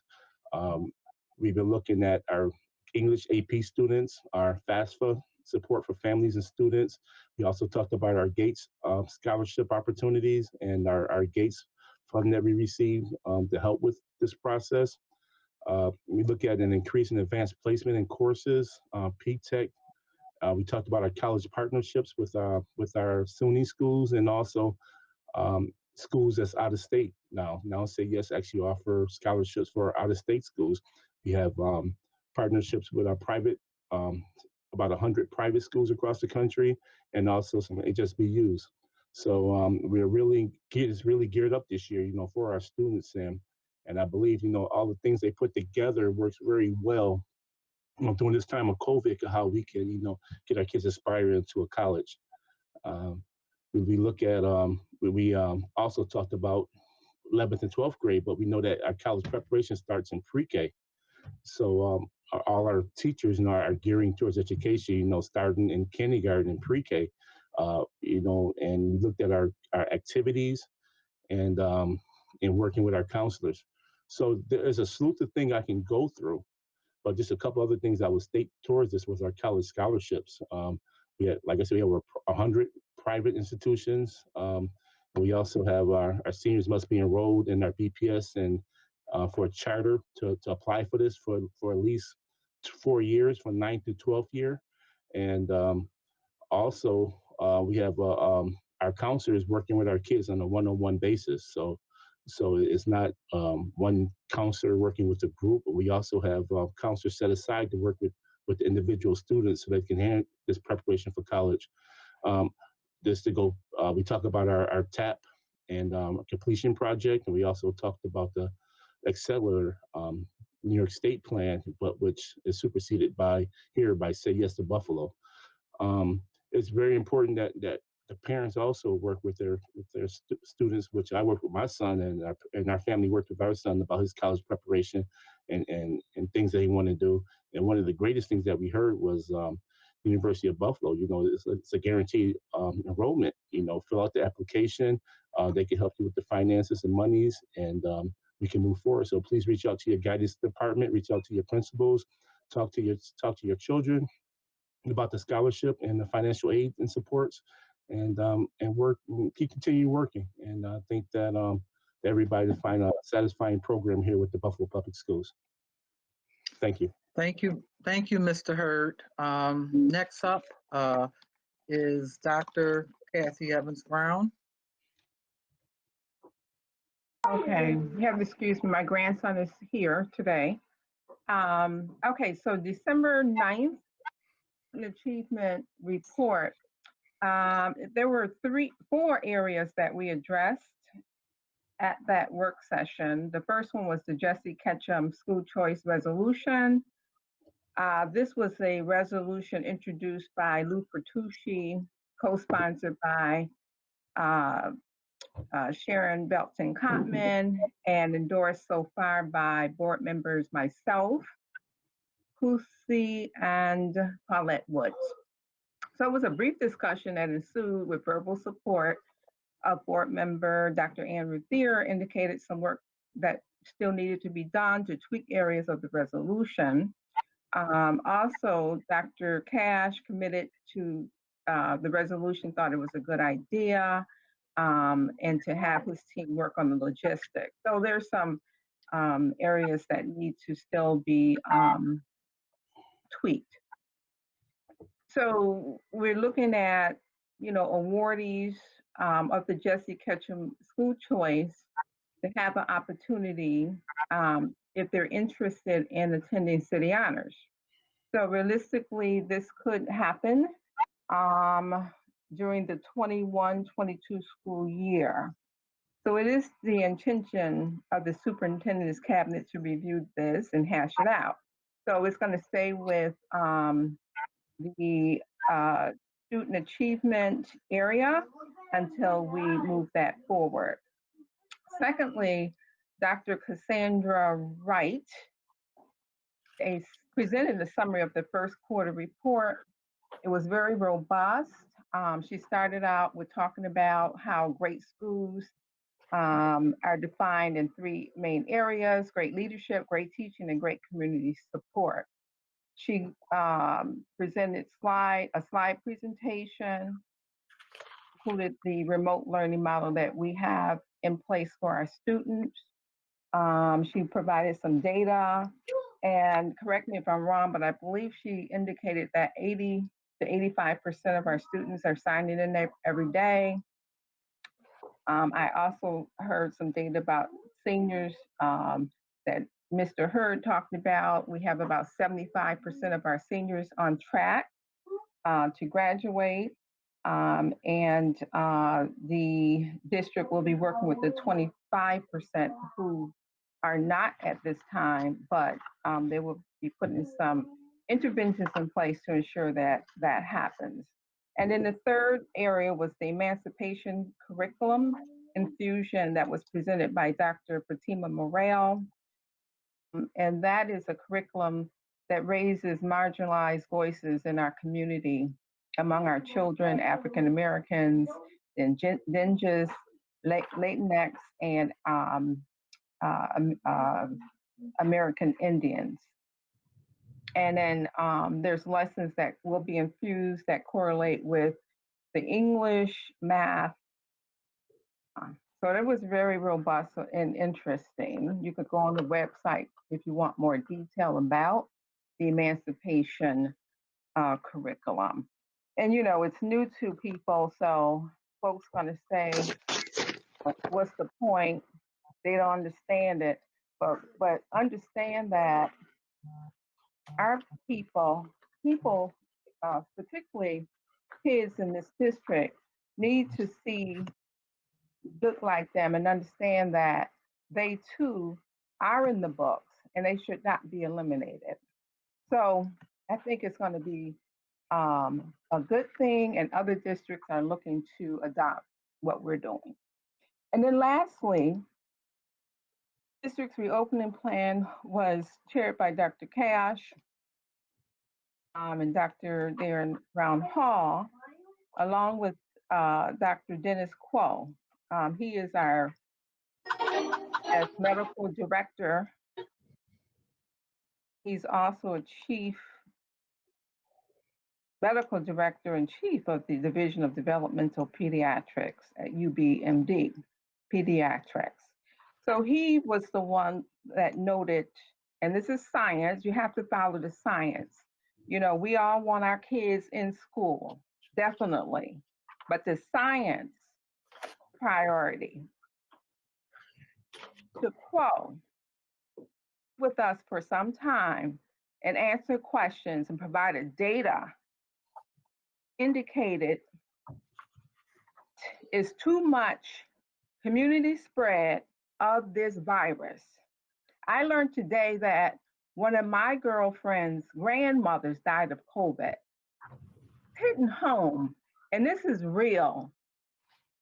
We have to follow the science. We didn't want to put kids in school and then they closed down, like the roller coaster that you see all over this country. We didn't want to do that. going to continue to follow the science. I understand that there's social and emotional and mental health concerns of children, teachers. We have to keep them safe. Quote reported in this district that it's too much infection, virus, and it's not necessarily, our students are getting it. Dr. Fix noted earlier that our numbers are so low because our kids are working remote. Provided a Q&A, Dr. Quo, for board members and staff to ask questions. And if you want to get his full report, you can go on the YouTube and look at the December 9th presentation. It's there for you to review.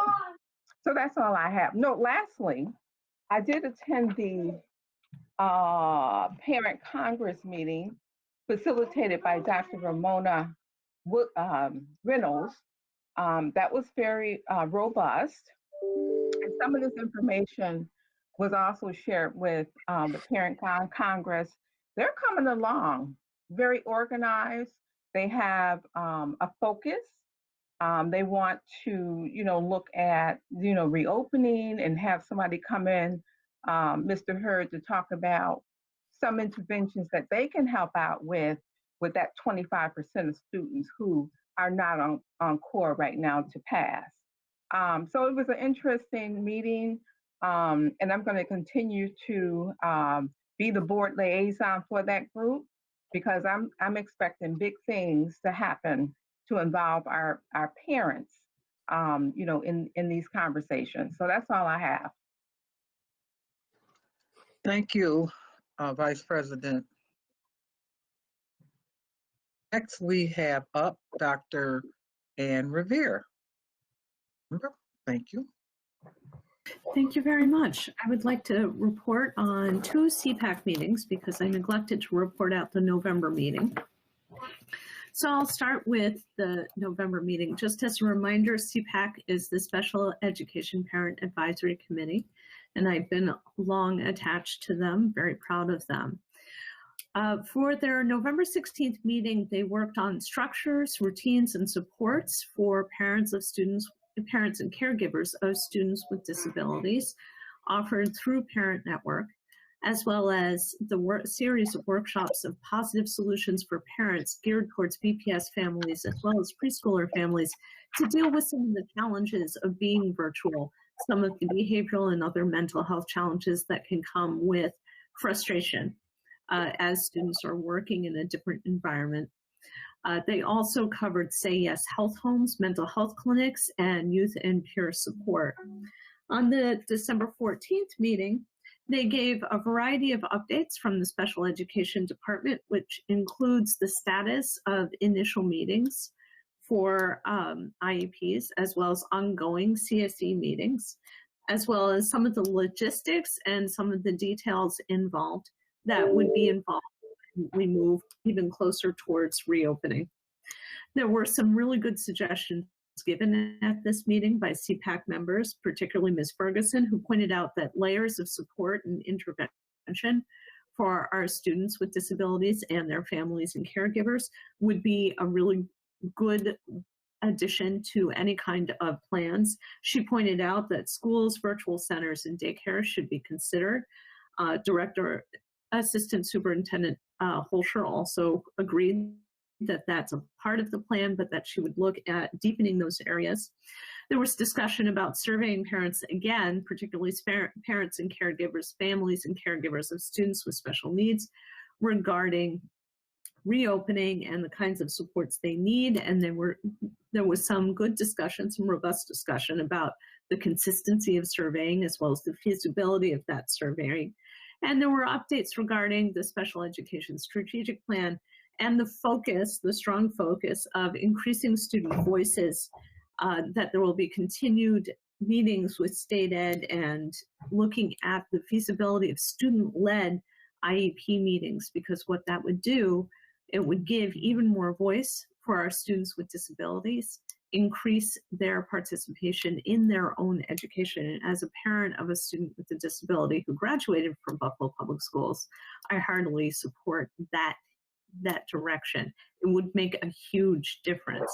Their students themselves need to be able to tell us and be afforded the opportunity to tell those who work with them what they need in order to be successful. They're the only ones who know most intimately what they need for support. And finally, there was a presentation from the Mental Health Association, very timely, about self-care during the holiday season, as well as during the pandemic. And it was a pleasure to see President Belton Cotman at the meeting as well. Thank you, Dr. Revere. And I took strong notes, a serious list of notes about the mental health things I need to do, and was able to share them with someone shortly thereafter. So excellent. I think we're all in this together. If nothing else, we're all in this together. I enjoyed the meeting, and I appreciate the advocacy of the parents in that group. They are a strong group, and they really want to see our district improve. We have board member Paulette Woods as an update. Yes, aside from the finance committee, regular finance committee meetings, and did a presentation to the DPCC. They had asked for a presentation on the budget and the timeline for the budget, how parents and their parents' voices could impact the budget, how they could get their priorities implemented and have a voice in it. I want to thank Jeffrey Pritchard. He gave us some very excellent slide materials on the schedules for the budget from last year. We were able to go over the operating budget, the major revenues, expenses. We went over the process for the school-based budget and the opportunities for the parents to have input in there. We also went over some of the challenges that we're facing this year's budget with the possible 20% reduction, and the DPCC committed to lobbying and working to make sure that if the New York State budget has to be balanced, that it's not balanced on the back of the school district. So that was very positive. Yesterday, I listened to the Finance Committee meeting for the City of Buffalo Common Council, chaired by Councilman Wyatt. And one of the most interesting things that came up at that was the Common Council's continual concern about the City of Buffalo using our financial resources and questioning when they will be and whether they will be able to restore those funds if there is no federal bailout for the City of Buffalo and New York State. And they were strongly committed to monitoring the use of our funds and supporting to make sure we get a timely payback no matter what. So that was very positive. And the third thing that I attended was the presentation by Dr. Ibram Kindai on the Stamp from Beginning program and on creating genius in our schools. And it was an excellent presentation with like 600 people. I thank Dr. Fatima Farrell for her continual emphasis on helping all of our parents, teachers, staff to rally around recognizing biases, disproportionalities, and his topic was becoming an anti-racist so that our nation can stand together around united principles. So those are three things that were aside from my regular finance meeting. I just wanted to mention those things. Thank you, Madam President.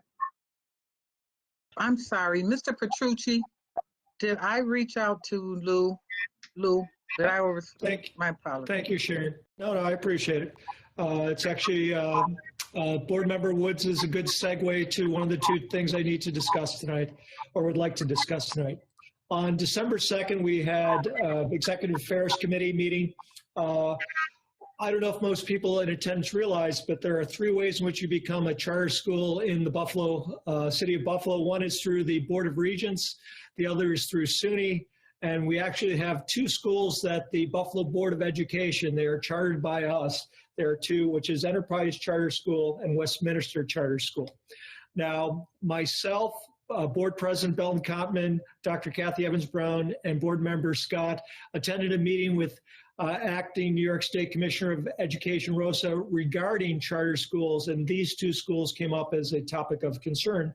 Because the renewals are coming up and because of the way things were handled last time, she had a bunch of questions and concerns. So it was good that we had this topic going forward. You know, things we're looking for, things we're going to be looking at when we go to evaluate them this year and when the board decides whether or not they're going to extend, and if so, for how long. So that was one of the topics, because their charter ends at the end of this year. So we need to continue to work on that moving forward.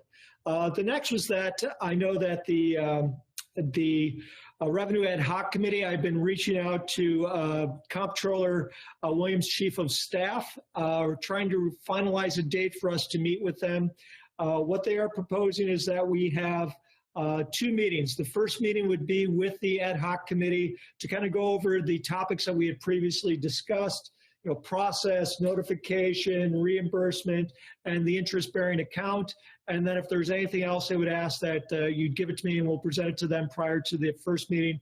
And then when they finalize their questions, we have this interaction, they would like to make a presentation to the board. So I will keep everyone apprised as to the date, but if anyone has, aside from those 4 topics, if anyone has anything specifically they would like us to ask the comptroller, please let me know. Thank you very much. Thank you, Mr. Petrucci. So do you see those meetings happening early in the new year? Yeah, I'm going to, I reached out to Delano just to find out what's the best date. Normally she's carved out an hour for us. You know, if we can get an hour to try and, kind of finalize some of these things. With the previous meetings, we've had some, some basic answers to our questions, but I think that the board members that have been involved want some additional information just to kind of, it's a big topic, the process, the legality, how we arrived at this point. I think that we'll be able to get it done before, if we can, because it's a bad time, Sharon, early in January, but if we can get it done beforehand, I'll strive to get it done beforehand. I understand with all that's going on. Mr. Hurd, your hand is up again. Yes. You take it down, or is it up again?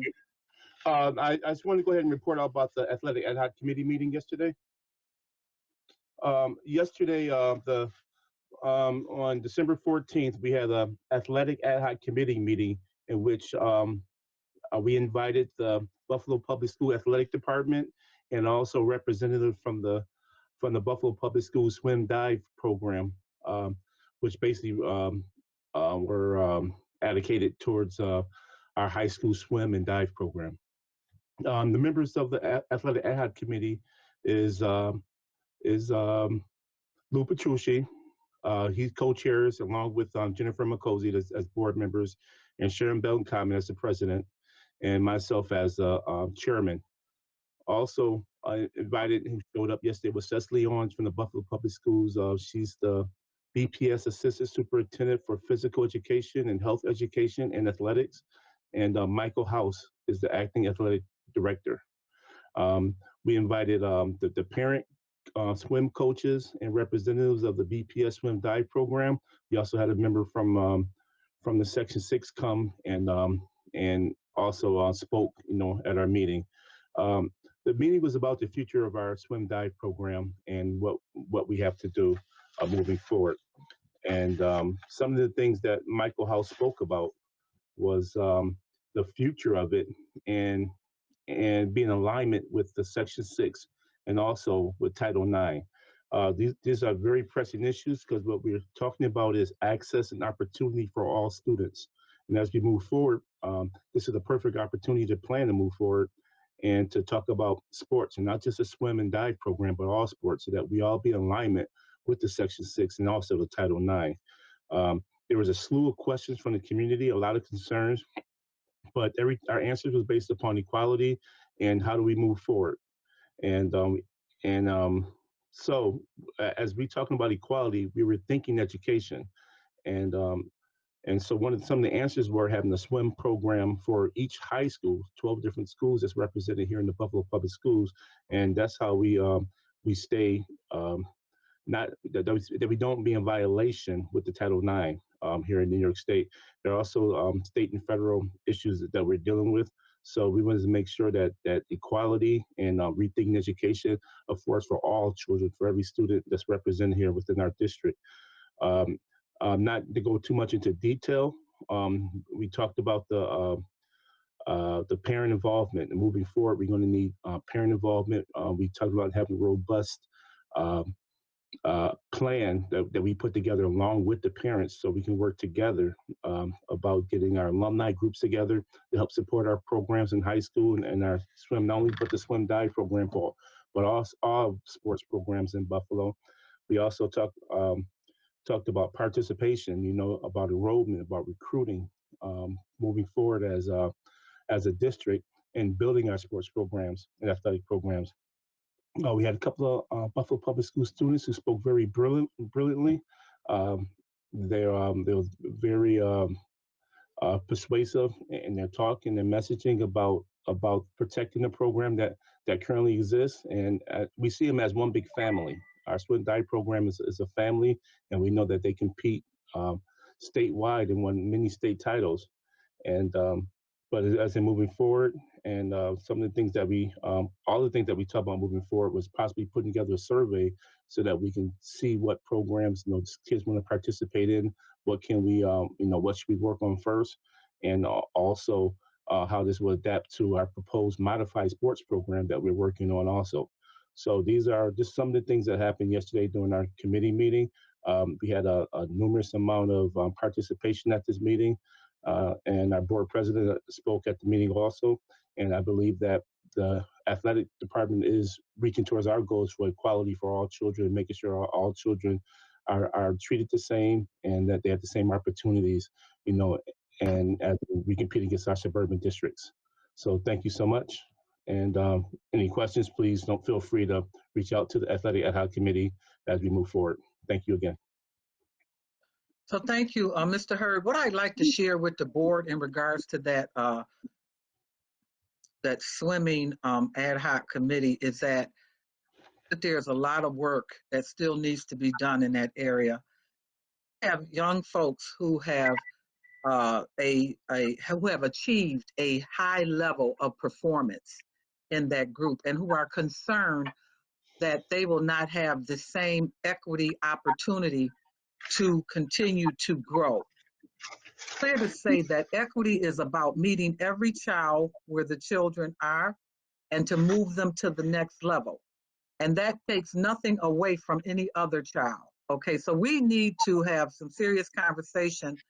It is my intent to have a serious conversation with the athletic department about making sure that these children who have excelled to a higher degree are continued to be pushed, moved to the next level. And I am concerned that these young people felt that we would not honor that and respect that. So we have a conversation that we have to have. Jennifer, board member Makuzi and I spoke in regards to that, and she's just raised her hand, which I'm glad she'll comment on it.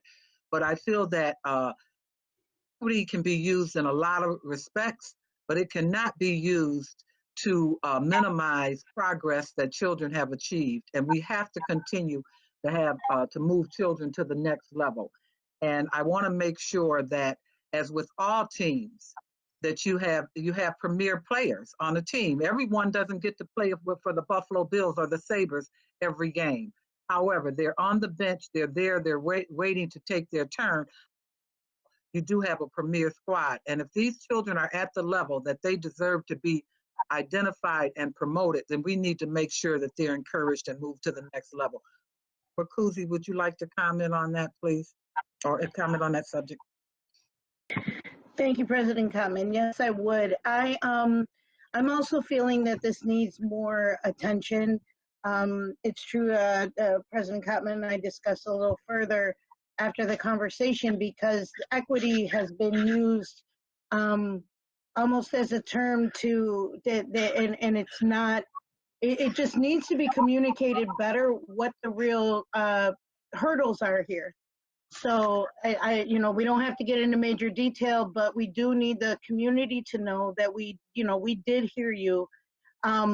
There is the fall program that has the competing young women who are actually competing under BPS, not under City Honors, not under Olmsted. This is a BPS program that is my power just went. This is a BPS program that in the one room too. That's awesome. Is inclusive for all schools, but as a district, what we need to do before we start moving things along and changing things up is we need to recruit more young women who are at the caliber of the swim to be able to be on this team. The proposal on the table is to take each and every school and have a swim program in each and every school. And the equity issue there, look at it, and it's been brought up many times. We fought hard for our football teams to be combined because we did not have the participation in every single school to be able to have a team in every single school.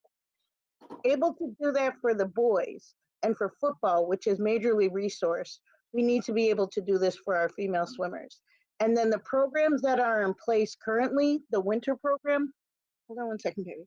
The winter program that's in place has been working for those students who in the fall, they have soccer, they have other sports that they play in the fall, and they want to do something in the winter. So they have the opportunity. There's not a lot of opportunity for our young women to be able to perform sports in the winter. So if we have to look at how this looks across the board.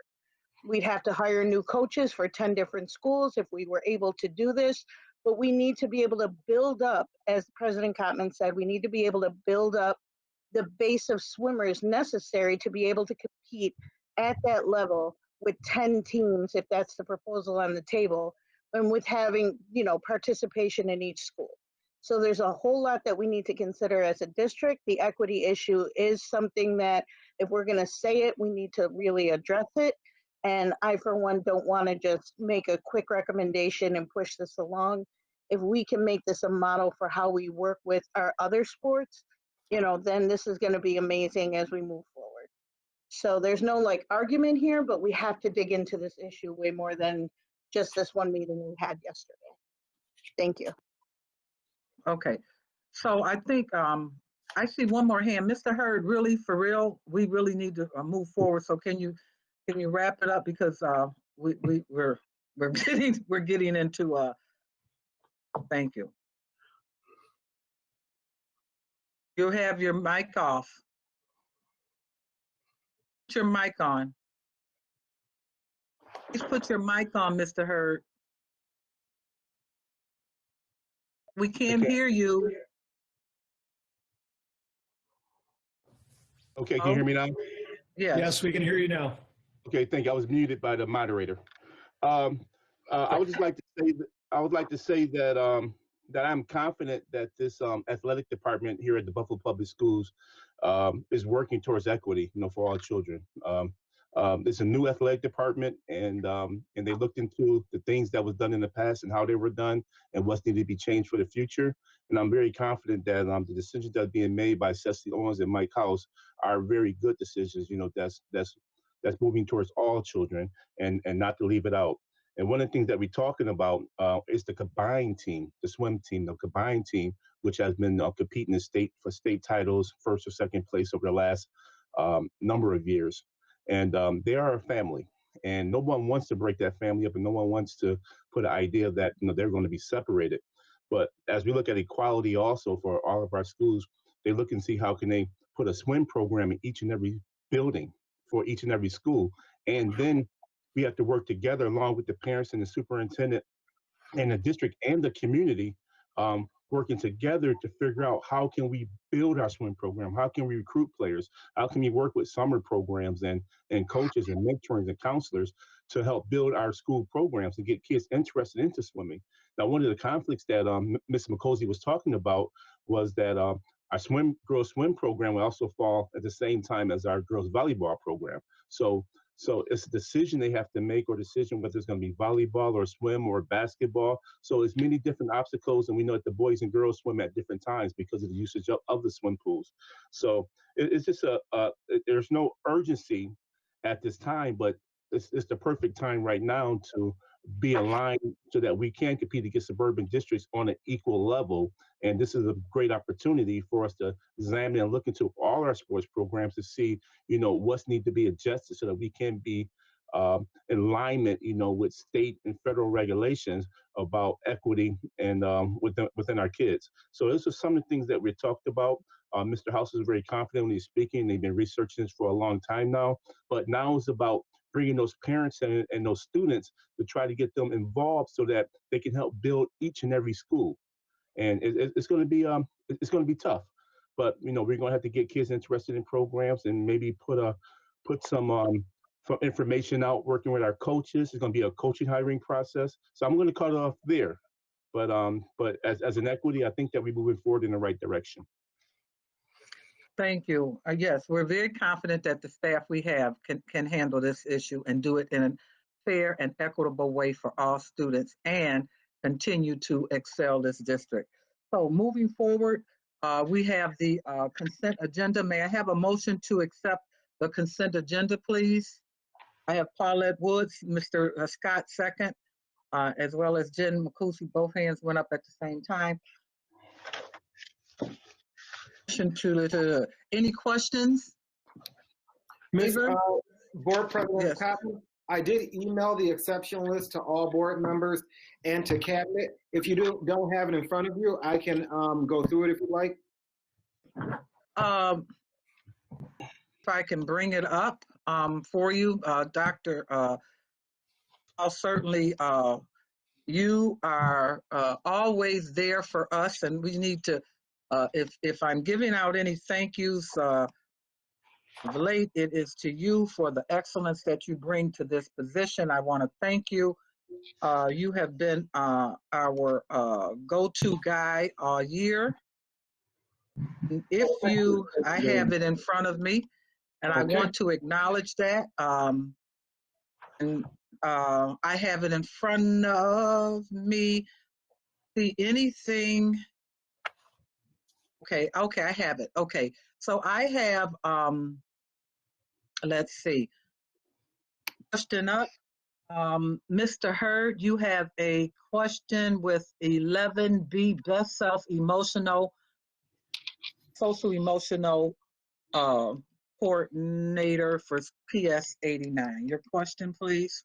Okay, my question reflects going back until the question about best self and their development project. I know that that you, President Cotman, Mr. Petrucci, and Kathy Evans. It was also Dr. Darren Brown Hall and Nate Kuzma met with Best Self, I believe October 30th in the morning, about the project over there. And I have a problem approving anything right now with Best Self, only because as I look through the notes from the meeting that was taken, there's a red flag there. It's more of like a Trojan horse, because in these notes I'm reading that it says if anyone that has advanced out of the Lighthouse program, that's the rehabilitation program, that they can move into the new apartments, and that seems like a Trojan horse to put a rehabilitation center in between a charter school and a public high school. And I just feel that that needs to be looked into, and I think that the Best Self needs to meet with the board before this project goes any further. I know the developer, and I know that his intentions are now is to build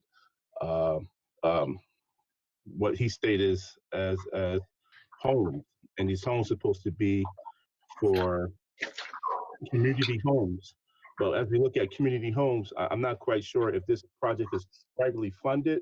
Are there any HUD subsidies in this project, or would this just be another way to put a rehabilitation center in between two facilities?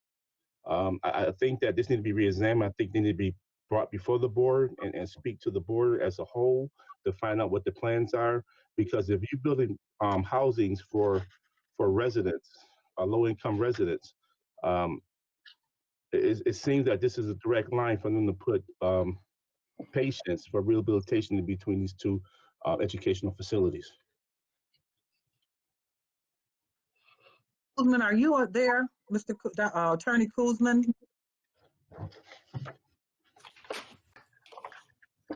Nate, that's unusual. He's always there. Mr. Hurd, this item that is up, and certainly if the board wants to have best self come before them and talk, we can certainly do that. However, particular item dealing with in relative to our, and I'm trying to navigate between all sorts of worlds here,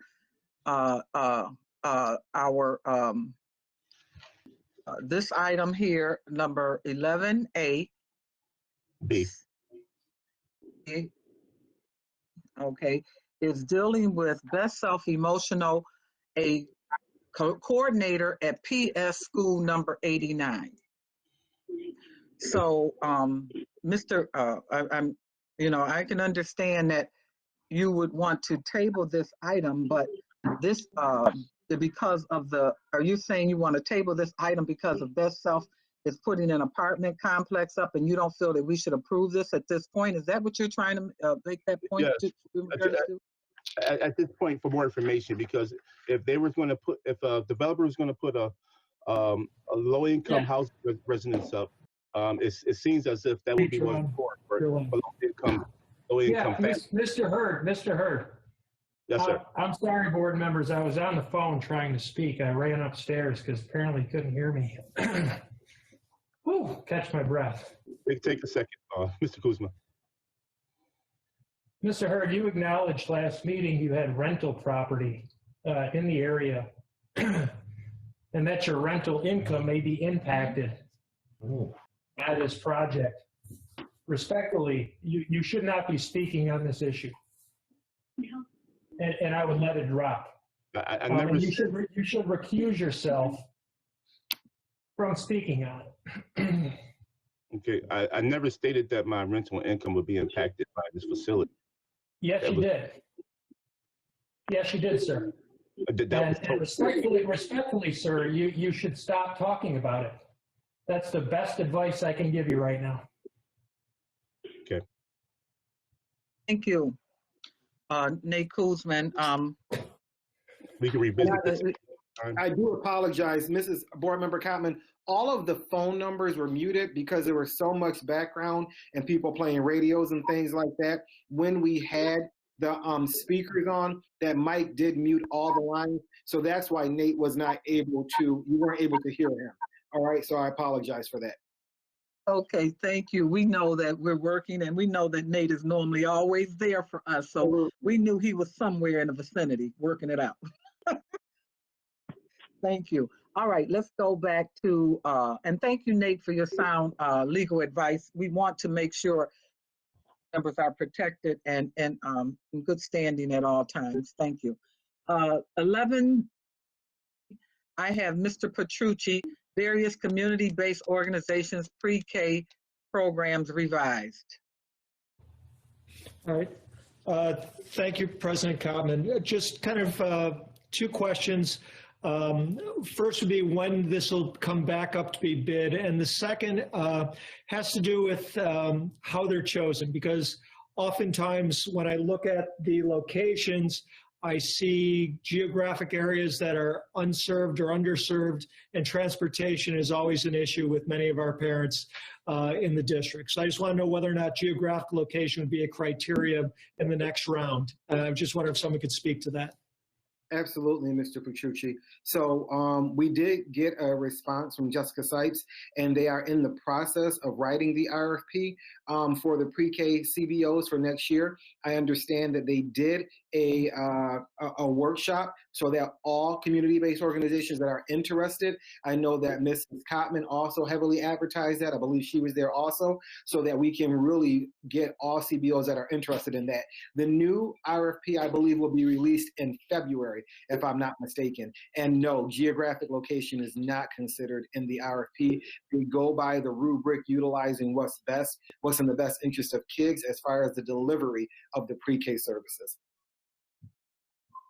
Just my only concern is if they don't have physical access because of transportation or other issues, we're limiting the opportunity for many of our families to participate. That's my concern. But no, I appreciate it. Yeah, I understand that. I understand what the concern was. Yes. All right. Thank you, Dr. Brown. Thank you. Next up is 13A, a comment from Board Member Hurd. Superintendent's resolution, inclusion of criteria-based schools. Okay, Dr. Brown Hall already answered my questions in email. Thank you. Next, we have a question from Board Member Paulette Woods regarding superintendent's resolution inclusion at criteria-based school, item 13A. Thank you, Madam Chairman. I will quote President Obama from page 16 of his new book, A Promised Land. Hello, can you hear me? He said, people are tired of chronic bias and inequities in one of America's most segregated cities.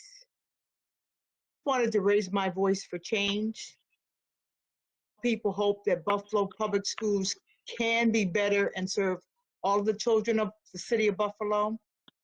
But in Buffalo, the ideas of an education, the ideals of an education for all have never been realized. The historic legacy is a history of exclusion and segregation still manifested in the stubborn racial and socioeconomic inequities today at city honors in our criterion schools. The community is asking for an action plan.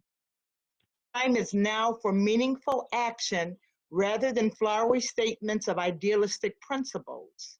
They want deliverables. The reality of disproportionality in city honors is asking, what actions do you resolve to do to show them that we, the administration, have the will to make the systematic changes that are needed at city honors and the other criterion schools. Now, the resolution that was previously submitted at the November board meeting to allow the Jesse Ketchum 40 brightest and best students to attend the high school of their choice, resolution with action that would have created a pathway with a visible, measurable, immediate results. My suggestion is that that should be one of the resolves added to this resolution to begin change now. That community has asked for meetings with the superintendent to be able to give input and suggestions to create more equitable schools and better communication and transparency with parents, especially the 40% who are begging for relief from the online learning.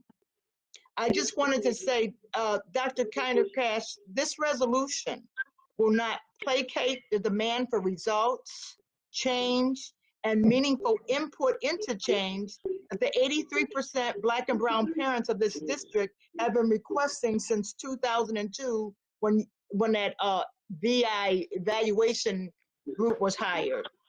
Once a year reporting of seats available or not available at city honors or criterion schools is not delivery of change.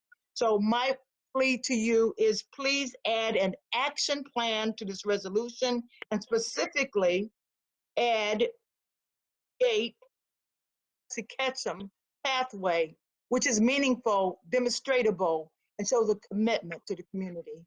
So thank you. Okay, Mr. Hurd, would you like to comment? You have a piece of this as well.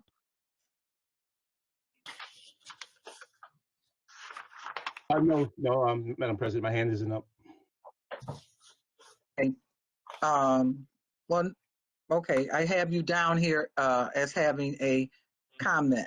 That's what it says on 13A. So I'm just reading it. Okay, no problem. He already addressed it. Sorry? He had said that we already addressed it prior to. Oh, he said he had addressed it. Oh, I'm sorry. Okay. So my concern here with this resolution is that, and I talked to Dr. Caresses and he did add some things to it.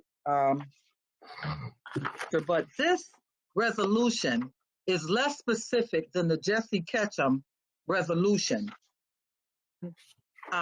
This board had problems with approving the Jesse Ketchum resolution, but they have no problem with moving forward with this. So I have a confusion. I'm a little confused here why this board would not request, and I think that's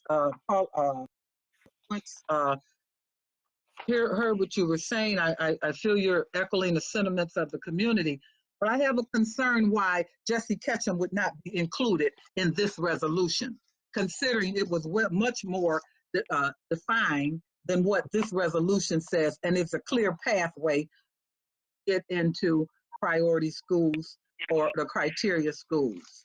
So can people hear me? Yes. You can hear me, because a lot of people are frozen at this point on the screen. Okay, so when the discussion was had about the Jesse Ketchum Award, there was a lot of criticism about it. Okay, but this is more vague than the Jesse Ketchum Award. And I'm confused as to where the confusion is. Mr. Hurd, is your hand up now? Yes, it is. Okay, Larry Scott, was your hand up first or what? I'm just starting to see. First. Well, let me answer that point first, Ms. Cotman. I instructed those strategies, it's a strategy, to be embedded in here. And we discussed that. There were 4 or 5 strategies. We just didn't get specific about it at this time. But they're embedded in number 2, because that's a civic organization, the Jesse Ketchum Awards. So we consider that embedded as a part of the civic organizations. We didn't name it specifically, but that's where it's embedded. And we've got Buffalo Prep, we've got Mikowski pre-K to 4. There's a number of other strategies that we're working with, but we didn't want to identify the specific organization here at this time until we talk to them. But it's embedded. The idea of that's embedded as a strategy under number 2.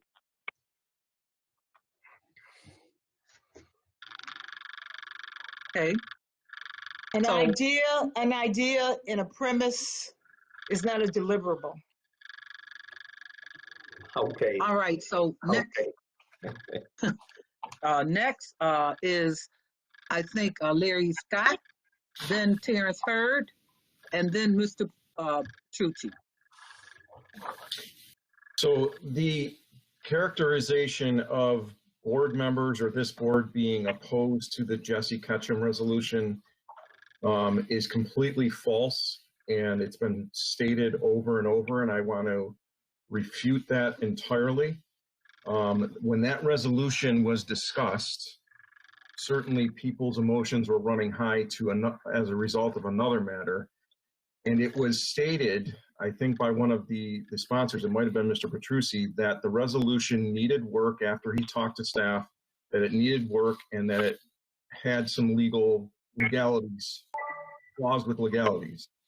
And so there was a consensus to bring that back to bring that to a work session, to have it refined so that it was actually achieving the purpose that it was set out to achieve.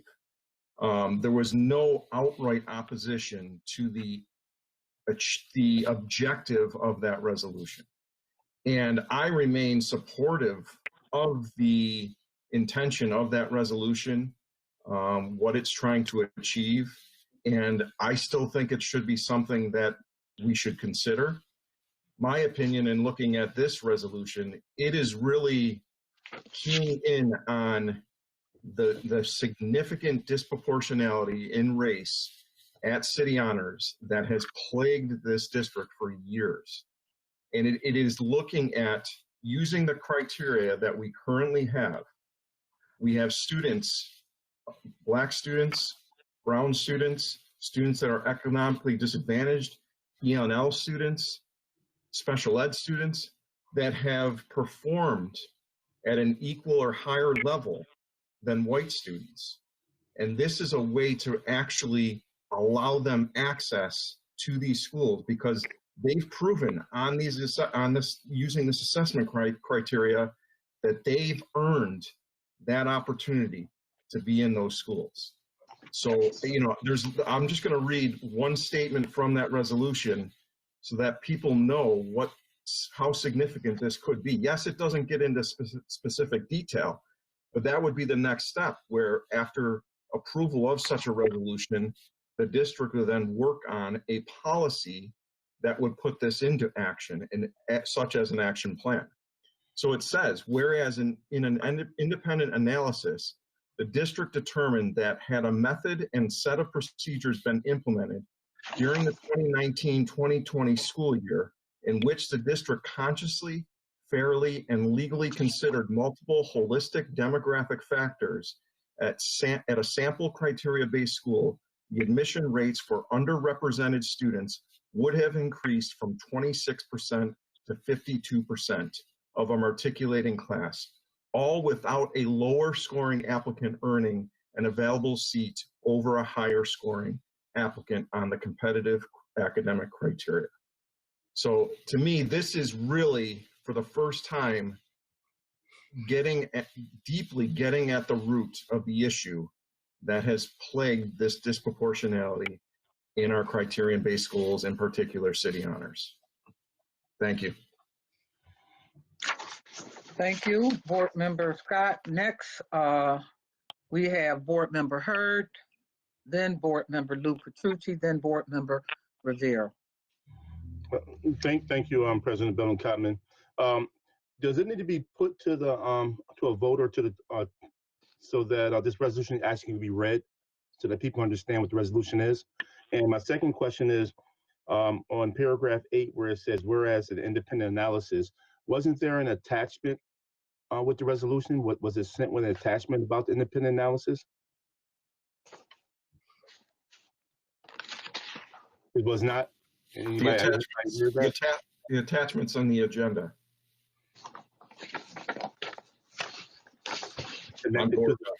Darren, is Will on the line? Yes, I'm right here. Well, get in the meeting.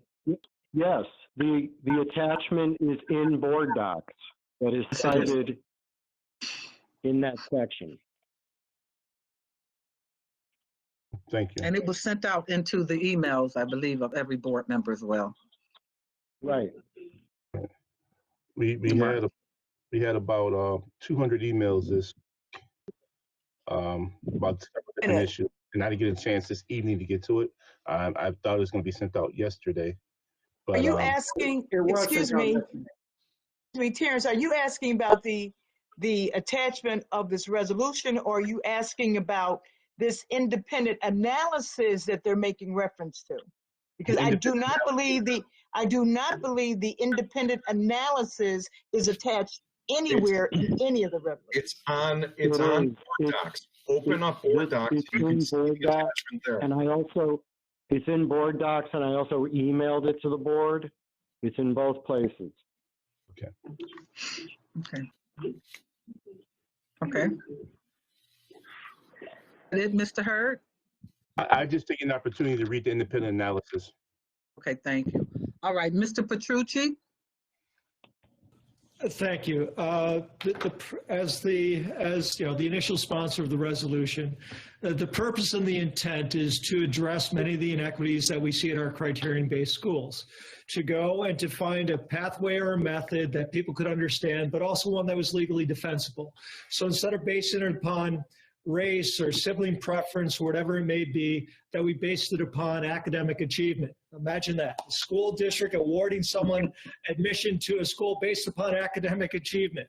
So I think that is the sponsor, or that is the intent of the legislation.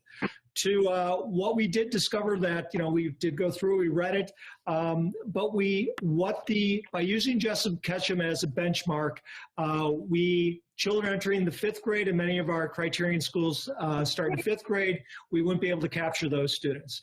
And also the smaller population and the timing of the Jessup Ketchum, I mean, there are things we can do about moving back the date. There are things that we can do about, you know, the highest grade point average as of a date certain prior to the actual, I mean, there are things that we could actually work out, and that was part of the reason why we tabled it.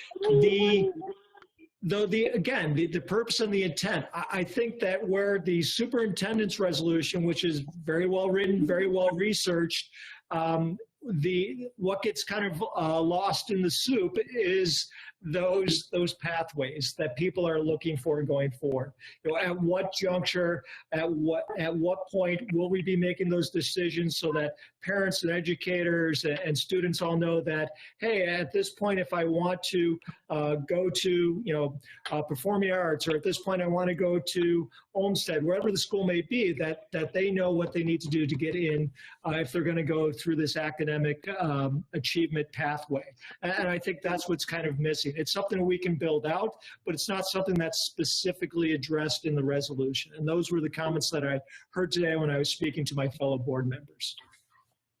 Mr. Petrucci, this is Will Carustis. If you look at the resolved on page 2, towards the middle of the document, resolved that the district shall propose to the Board of Education a policy, etc.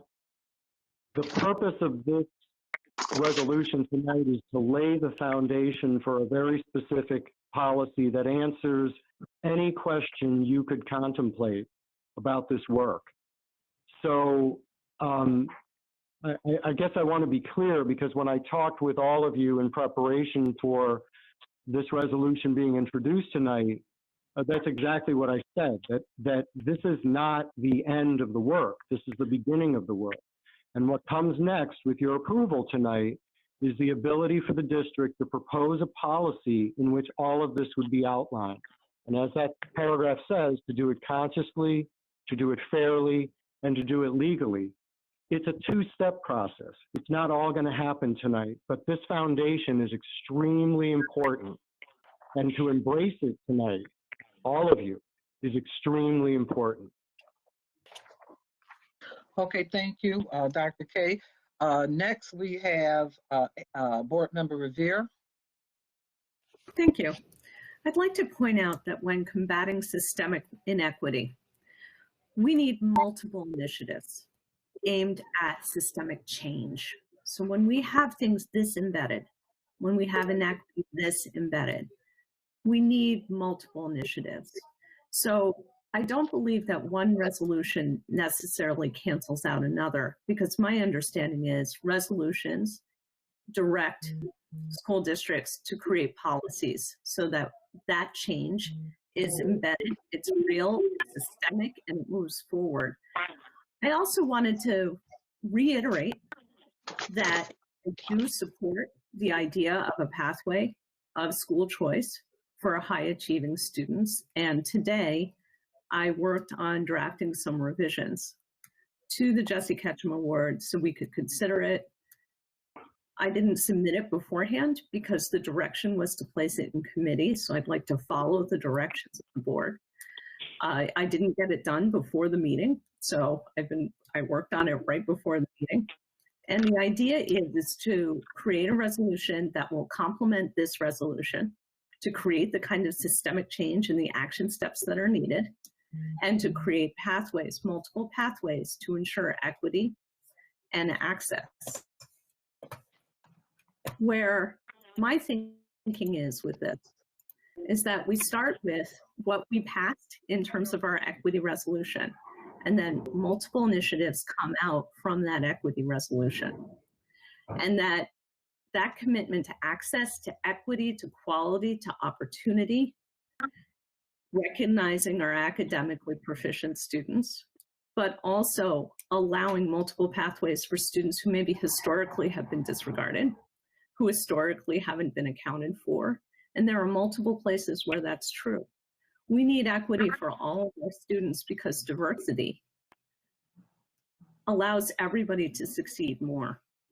And so I think that I would urge my fellow members to think about these resolutions in tandem with each other, that they're not negating each other, that they can work together to create the change that we all have said we want.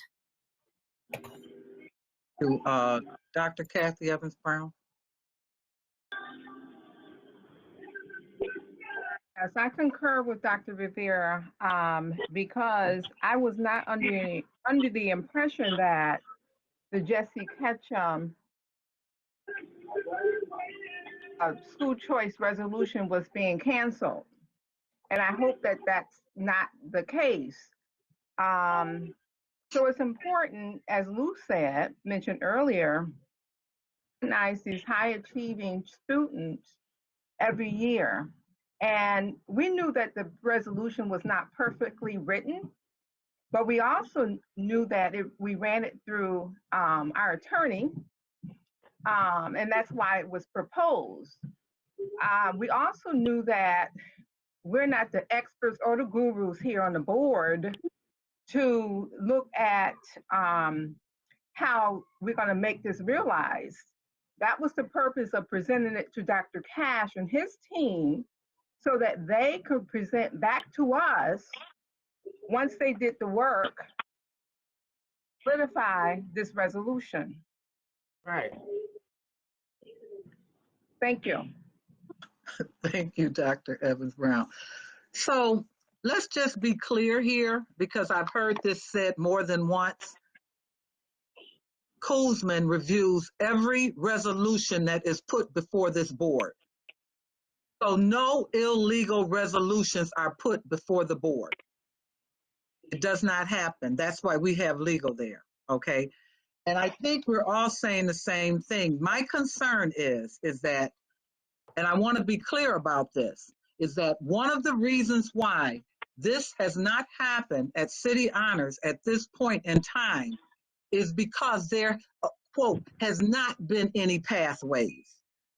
Okay, and that this resolution for Jesse Ketchum was clear in the final paragraph when it said that the board will direct the superintendent of schools to effectively provide guidelines and procedures and to tell us what needs to be done in order to make sure that this could happen.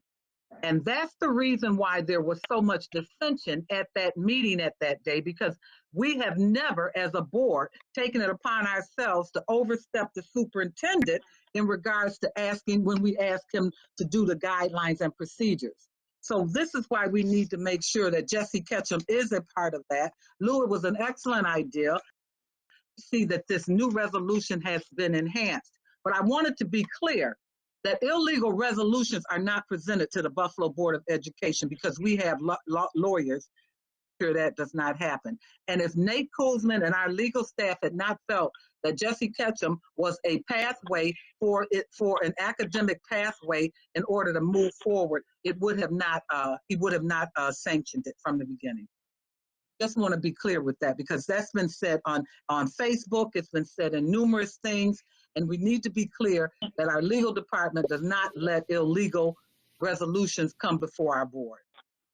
I just want to make sure of that because I don't want the public thinking that we're not following legal guidelines. Yes, Ann, and then Larry Scott. One sec. Thank you. My computer's a little slow. I'd like to second that. The issue is not the legality of Jesse Ketchum. The issue is the timing and the way in which that it would. So there's three things to my mind. One is the timing of it. the issue with the way it wasn't working with existing placement processes. And the issue in my mind, this is just my opinion at this point, I would like to see it expanded so that it's not just for one set of 8th graders, that we also look at 5th graders to widen the opportunities for high achieving students. So again, the issue is not legality. The issue was about feasibility and the ways in which we could make this happen and make it happen in a way that makes sense with our existing processes so there aren't more barriers. And the idea behind that is to open up the resolution in such a way that it empowers Dr. Cash and staff and the district in general to move something forward with a pathway that's actually going to work with what we have in place. Okay, thank you. Mr. Scott, Board Member Scott? So I just quickly want to clarify that nobody claimed the resolution was illegal. It was stated by somebody that the resolution needed work and it had some issues that needed to be refined so that it was legally sound. And I encourage everybody to go back and watch the meeting so that they can have an accurate reflection of what occurred in that meeting. We are all, I think, in support of proportionate distribution and equitable distribution or access to our criterion-based schools. And so now we need to come together and figure out how best to do that. Thank you. I think one more hand is raised. Not. Lou Petrucci, is your hand still up or you put it back up again? I just took it down, Chair. My error. Okay, thank you. All right, thank you. All right, so next item would be item 17B. Clark. That was a mistake. So there was some confusion. Okay. All right, thank you. 17D as in dog, not 17B as in boy. That was a question Ms. Woods had about VIA evaluation. She wanted to know what they were and what this board recommendation was for. And I believe Dr. Williams will be able to explain that. Okay, Hi, this is 17. Dr. Williams. Okay, thank you. Okay. VIA Evaluation is an independent contractor, and they hire psychometricians. And so they are able to take a lot of data and to analyze it and to report back to the board some rankings. They look at grading for students that may be applying to City Honors and Olmsted. And they're able to, with respect to those grades, because different schools and different districts grade differently. So some schools use numeric grades, some schools use alpha grades. For some schools, it's a narrative that they use, but they are able to create almost a band, a grade band, and to, in an equitable way, assess all of the data that they get in the grades, the attendance, the test scores that are reported to them. They don't do any scoring, but they get all of the data, and then they share back with the district the rankings based on everything that they've received. Thank you. Does that answer your question, Board Member Woods? This agency was hired, is it, am I correct, in 2002 when the civil rights suit was with City Honors? Dr. Orville's that was 15. I can answer that. Dr. Williams, this is Will, and I can answer that. The first time that they were hired for this type of work was around 2015-16, in which as a requirement in our responses to our Office for Civil Rights work, we assured the Office for Civil Rights that we would have a neutral, outside, and unbiased vendor that would produce the rankings for any of the criteria-based schools that So that it's more recent than 2002. It's 2015, 16. Have we my question is that this agency has been around since 2015, and that we are hearing in the community that our efforts on the exams and our efforts have resulted in city dropping from 20% to 16% at city honors. So my question is, when I saw that there is an analysis that says we can do something based on this analysis, has this been asked for before in 2015, 16, 17, 18, 19? Is this something sudden? Just wasn't this asked before, and when was this item tested now? A month ago or what? It's not via evaluation that can do this work. All the evaluation does is tabulate results and give us a ranking that is blind to names and people, okay? They do not create the policies that go into what the criteria are. And it's our responsibility as a district to address the challenges that we have in order to deal with issues like disproportionality. Via evaluation helps us do that because they provide us the raw data that gives us the evidence that we're either making progress or we have some work to do. So just going back to the superintendent's resolution, the resolution is a very powerful attempt to take everything we've learned from all the data in recent years and to concretely create a policy that consciously addresses this problem. Via evaluation doesn't do that, we do that. That's why you have this resolution before you.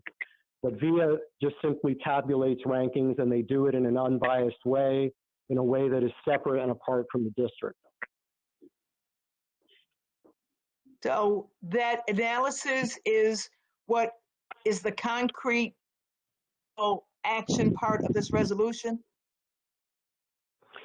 The purpose of the resolution is to lay the foundation for us to create a policy that very specifically begins to say that we can consciously recognize, in addition to the criteria that children have to meet academically, that we can do two things at once. We can also address disproportionality in our schools, and we can do it in such a way where it's fair, that a lower scoring student doesn't achieve a seat over a higher scoring student. So yeah, so VIA evaluation has a very narrow role. They tabulate results, they do it objectively, they give us those results, and then the district takes that information and issues its admission papers to students. All right. The last thing I just asked again, as I asked in my statement to Dr. Cash and to the board, is why couldn't a resolve the pathway of Jesse Ketchum be added to this resolution to make it concrete, something deliverable? I mean, 40 students is not major, but it's something more than theories, premises, and ideals. Right. When we talked earlier, Board Member Woods, I had mentioned to you that if you look on page 2 of the resolution, number 2, it's clear, expanding.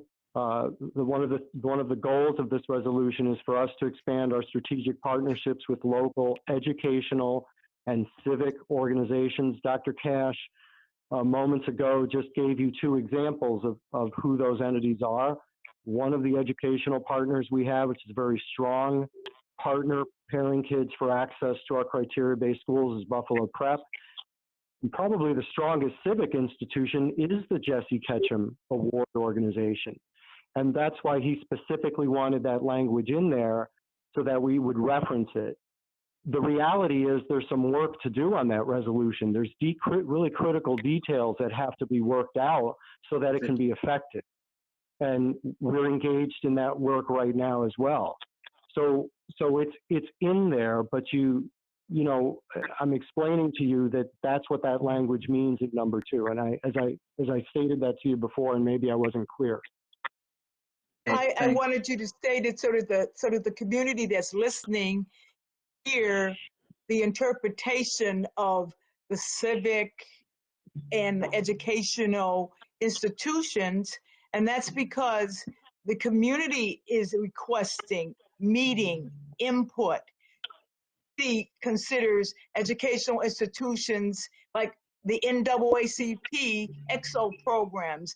Every one of my sororities and fraternities have excellent programs. The Urban League has committed programs to excellence. There are a number of organizations who are asking for input into making a difference and making the Buffalo schools equitable. So when you make a reference to item number 2 and it says what? It includes all of those. Clear.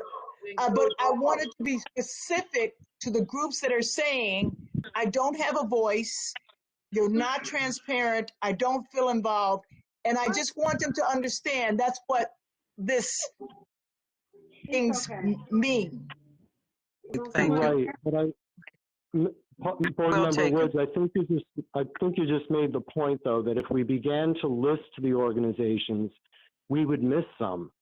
So that's why it simply says civic organizations. But I would be happy to reach out to any organizations that you've listed. You and I can communicate and talk about them, and I would be happy to sit down with them and talk to them about how they want to participate in this work. Including the think tank. Thank you. Right, will do. Thank you. Point well taken. Next, we have up can you have Mike Lucci bring up 22A's annual reserve fund report to the board? Would you be kind enough to bring that up? I have a comment, but I'm going to go to the question of Mr. Board Member Scott. He's bringing it up right now, President Kottman. Thank you. I'm polling my question. It was answered already. Thank you. So the reason that I asked that this be brought up, did he bring it up yet? Okay. Is it up yet? Because I'm on different screens. You guys see it? No, oh, wait, not yet. I'm on my own screen. Okay.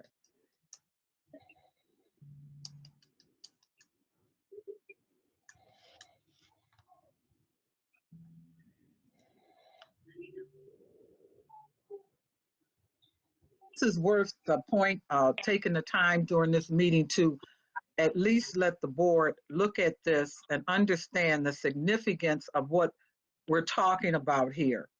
And I will, this is the reserve fund analysis for the board for December 2020. And one of the items at the very bottom, the note, it says that the city does not share. Were you able to bring it up? 22A? Yeah, 22A. I think 22B was brought up. We have to, there we go, 22A. 22A. And the reason that I'm asking that this be brought up is that items, the notes at the bottom of this says that the city does not share interest on amounts classified as reserves in the city and Board of Education joint cash account. The district's external auditor that the district negotiate interest for these reserves. Further goes on to say, though not a reserve, the city does share interest on amounts classified under number 4 as assigned for the OPEB in the city and Board of Ed joint cash accounts. Up to $485,029 was earned on this assigned funds in 2019-20 fiscal year. And so I wanted to bring this up because the complaints or one of the issues that have been stated about the city of Buffalo is that they have not increased for the most part our funding over a 10-12 year. And this conversation that Vice President Board Lou Petrucci we will be having, the ad hoc committee will be having future conversations with the city of Buffalo in regards to our finances and how they are being managed. And one of the big issues here is earning on this account. Typically, the city of Buffalo, if you take a look, if we have just in our stabilization reserve, $3.8 million, we earned about $23 off of that. We have in the debt service 17,700 and 17 million point seven, and we earned almost $219 off of that. Then we further had debt services. It's reserved for share. Out of 11.6 million, we received $105,000. And so if we were earning any interest off of these accounts that are currently being used, city, we could substantially receive a decent amount of money per year. And in addition to that, we probably have about, I think Jeff gave me a number of somewhere about 1 million or something, or 1.5 or 1.8 million that the city is currently not paying us anything on. And so that would equal, excuse me, I'm sorry, it's more than that, 100 million, I think he said.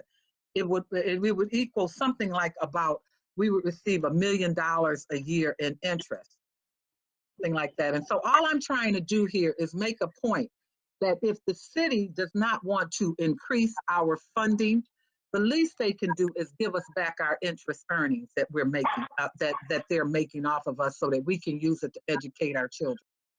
The reason why I wanted to bring this up today. I just felt that it was important, and I think that it should be a part of our conversation as we move forward. And I just wanted to point that out. Mr. Petrucci, do you have something you'd like to say on that?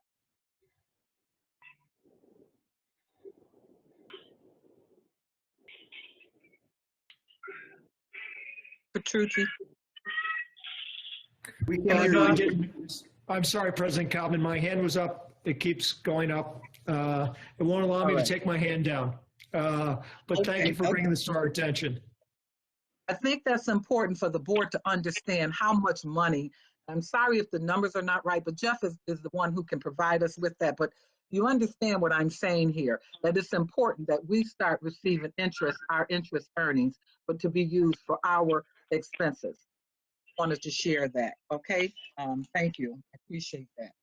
With that being said, it appears that all other minds are clear.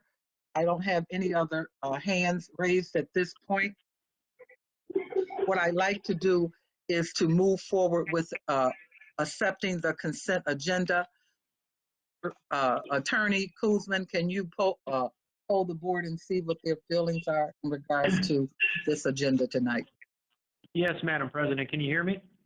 Yes, sir. Okay. On the consent agenda, how do you vote, Dr. Kathy Evans-Brown? No exceptions. Mr. Hurd? Well, I guess I have to recuse myself from 11B. Yes, sir. And I think we went through the reason for that a little bit earlier. Other than that, Mr. Hurd, do you have any exceptions? I would like to speak with you on that matter after, if possible, and no exceptions.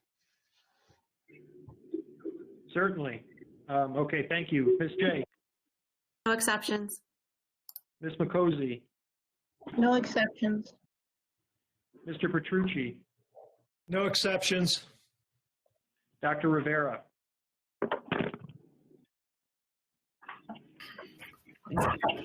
Sorry, more computer issues. No exceptions. Mr. Scott? No exceptions. Ms. Woods?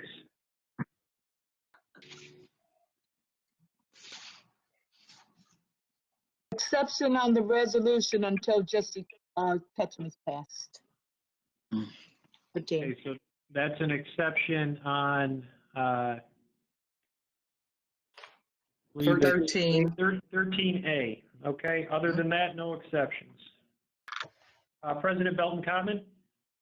I have to recuse myself for 9B line 45 due to family relation, and no exceptions other than that. Okay, thank you. Consent agenda passes. Thank you, board members. And moving forward, board members, we want to wrap this up tonight as quickly as we can so that everyone can get going with their holiday and taking a breather. We do, however, need to go into executive session. And so I'm going to ask, Nate, are you on the your office? Do you need time to get up to the 8th floor? Yeah, probably about 5 minutes. Okay, thank you. So I need, we're gonna do the bereavement. Mr. Petrucci will do the honors. That we'll do a motion to go into executive session and I will read it. Mr. Petrucci, would you do the honors, please? Sure. Can we all rise and take a moment of silence for the people that have passed that have impacted the district since our last meeting? November 12th, Peter John Testa, retired teacher. November 20th, Irene McVeigh, retired teacher aide at City Honors. Anyone who knew Miss McVeigh can attest to her kind heart. She is one of the people that started the Keeping the Dream Alive. I know that she has touched the lives of so many people, particularly those at City Honors. November 25th, Jane Irving, grandmother of Tasha Irving Gardner, security guard. November 26th, Kathy Waterhouse, mother of John Waterhouse, security systems engineer, and William Waterhouse, former laborer too. Mrs. Waterhouse was a longtime retiree and worked in the BPS sprint shop. November 30th, Robert J. Cressy, father of William Cressy, principal of City Honors. Bob Cressy was a tireless advocate for the city of Buffalo and worked for the betterment of a variety of causes across the city. November 4th, Clara Johnson, mother of Alonzo Smith, substitute teacher. December 4th, Arthur Schneider, father of Rose Schneider, principal at School 89, and I believe that she is presently the principal over at Howden. December 8th, Carl R. Brown, Master Sergeant, U.S. Air Force, father of Michelle Brown Colatz, teacher at School 366. December 9th, John Stepanek, retired BPS math teacher and grandfather of Stephanie Stepanek, E&L teacher. December 9th, Beth Ellen Colby, retired teacher and substitute teacher, taught at School 95 for many years. December 10th, Leonard J. Rizzo, retired teacher, taught at School 89 for many years. December 12th, Marion McCarter, mother of the Honorable Judge Jeanette Ogden. December 14th, Ezequiel Ruiz, longtime Spanish teacher at iPrep High School, also on December 14th. Monica Holcomb of Lancaster, daughter of Lupe Saar, secretary to the Buffalo Teachers Federation. Can we have a moment of silence to honor their passing?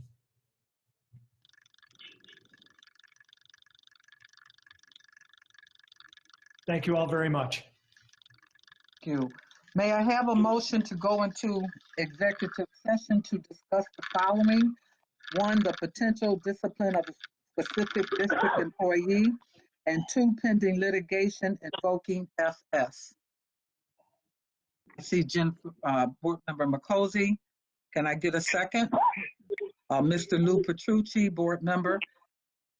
Nate Kuzman had asked us to take a 5-minute recess so that he can come upstairs, and we will be able to convene back in 5 minutes so that we can wrap this up. Thank you very much.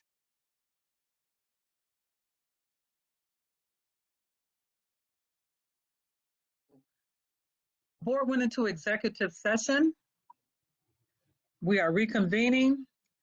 The going into executive session was to discuss the potential discipline of a specific district.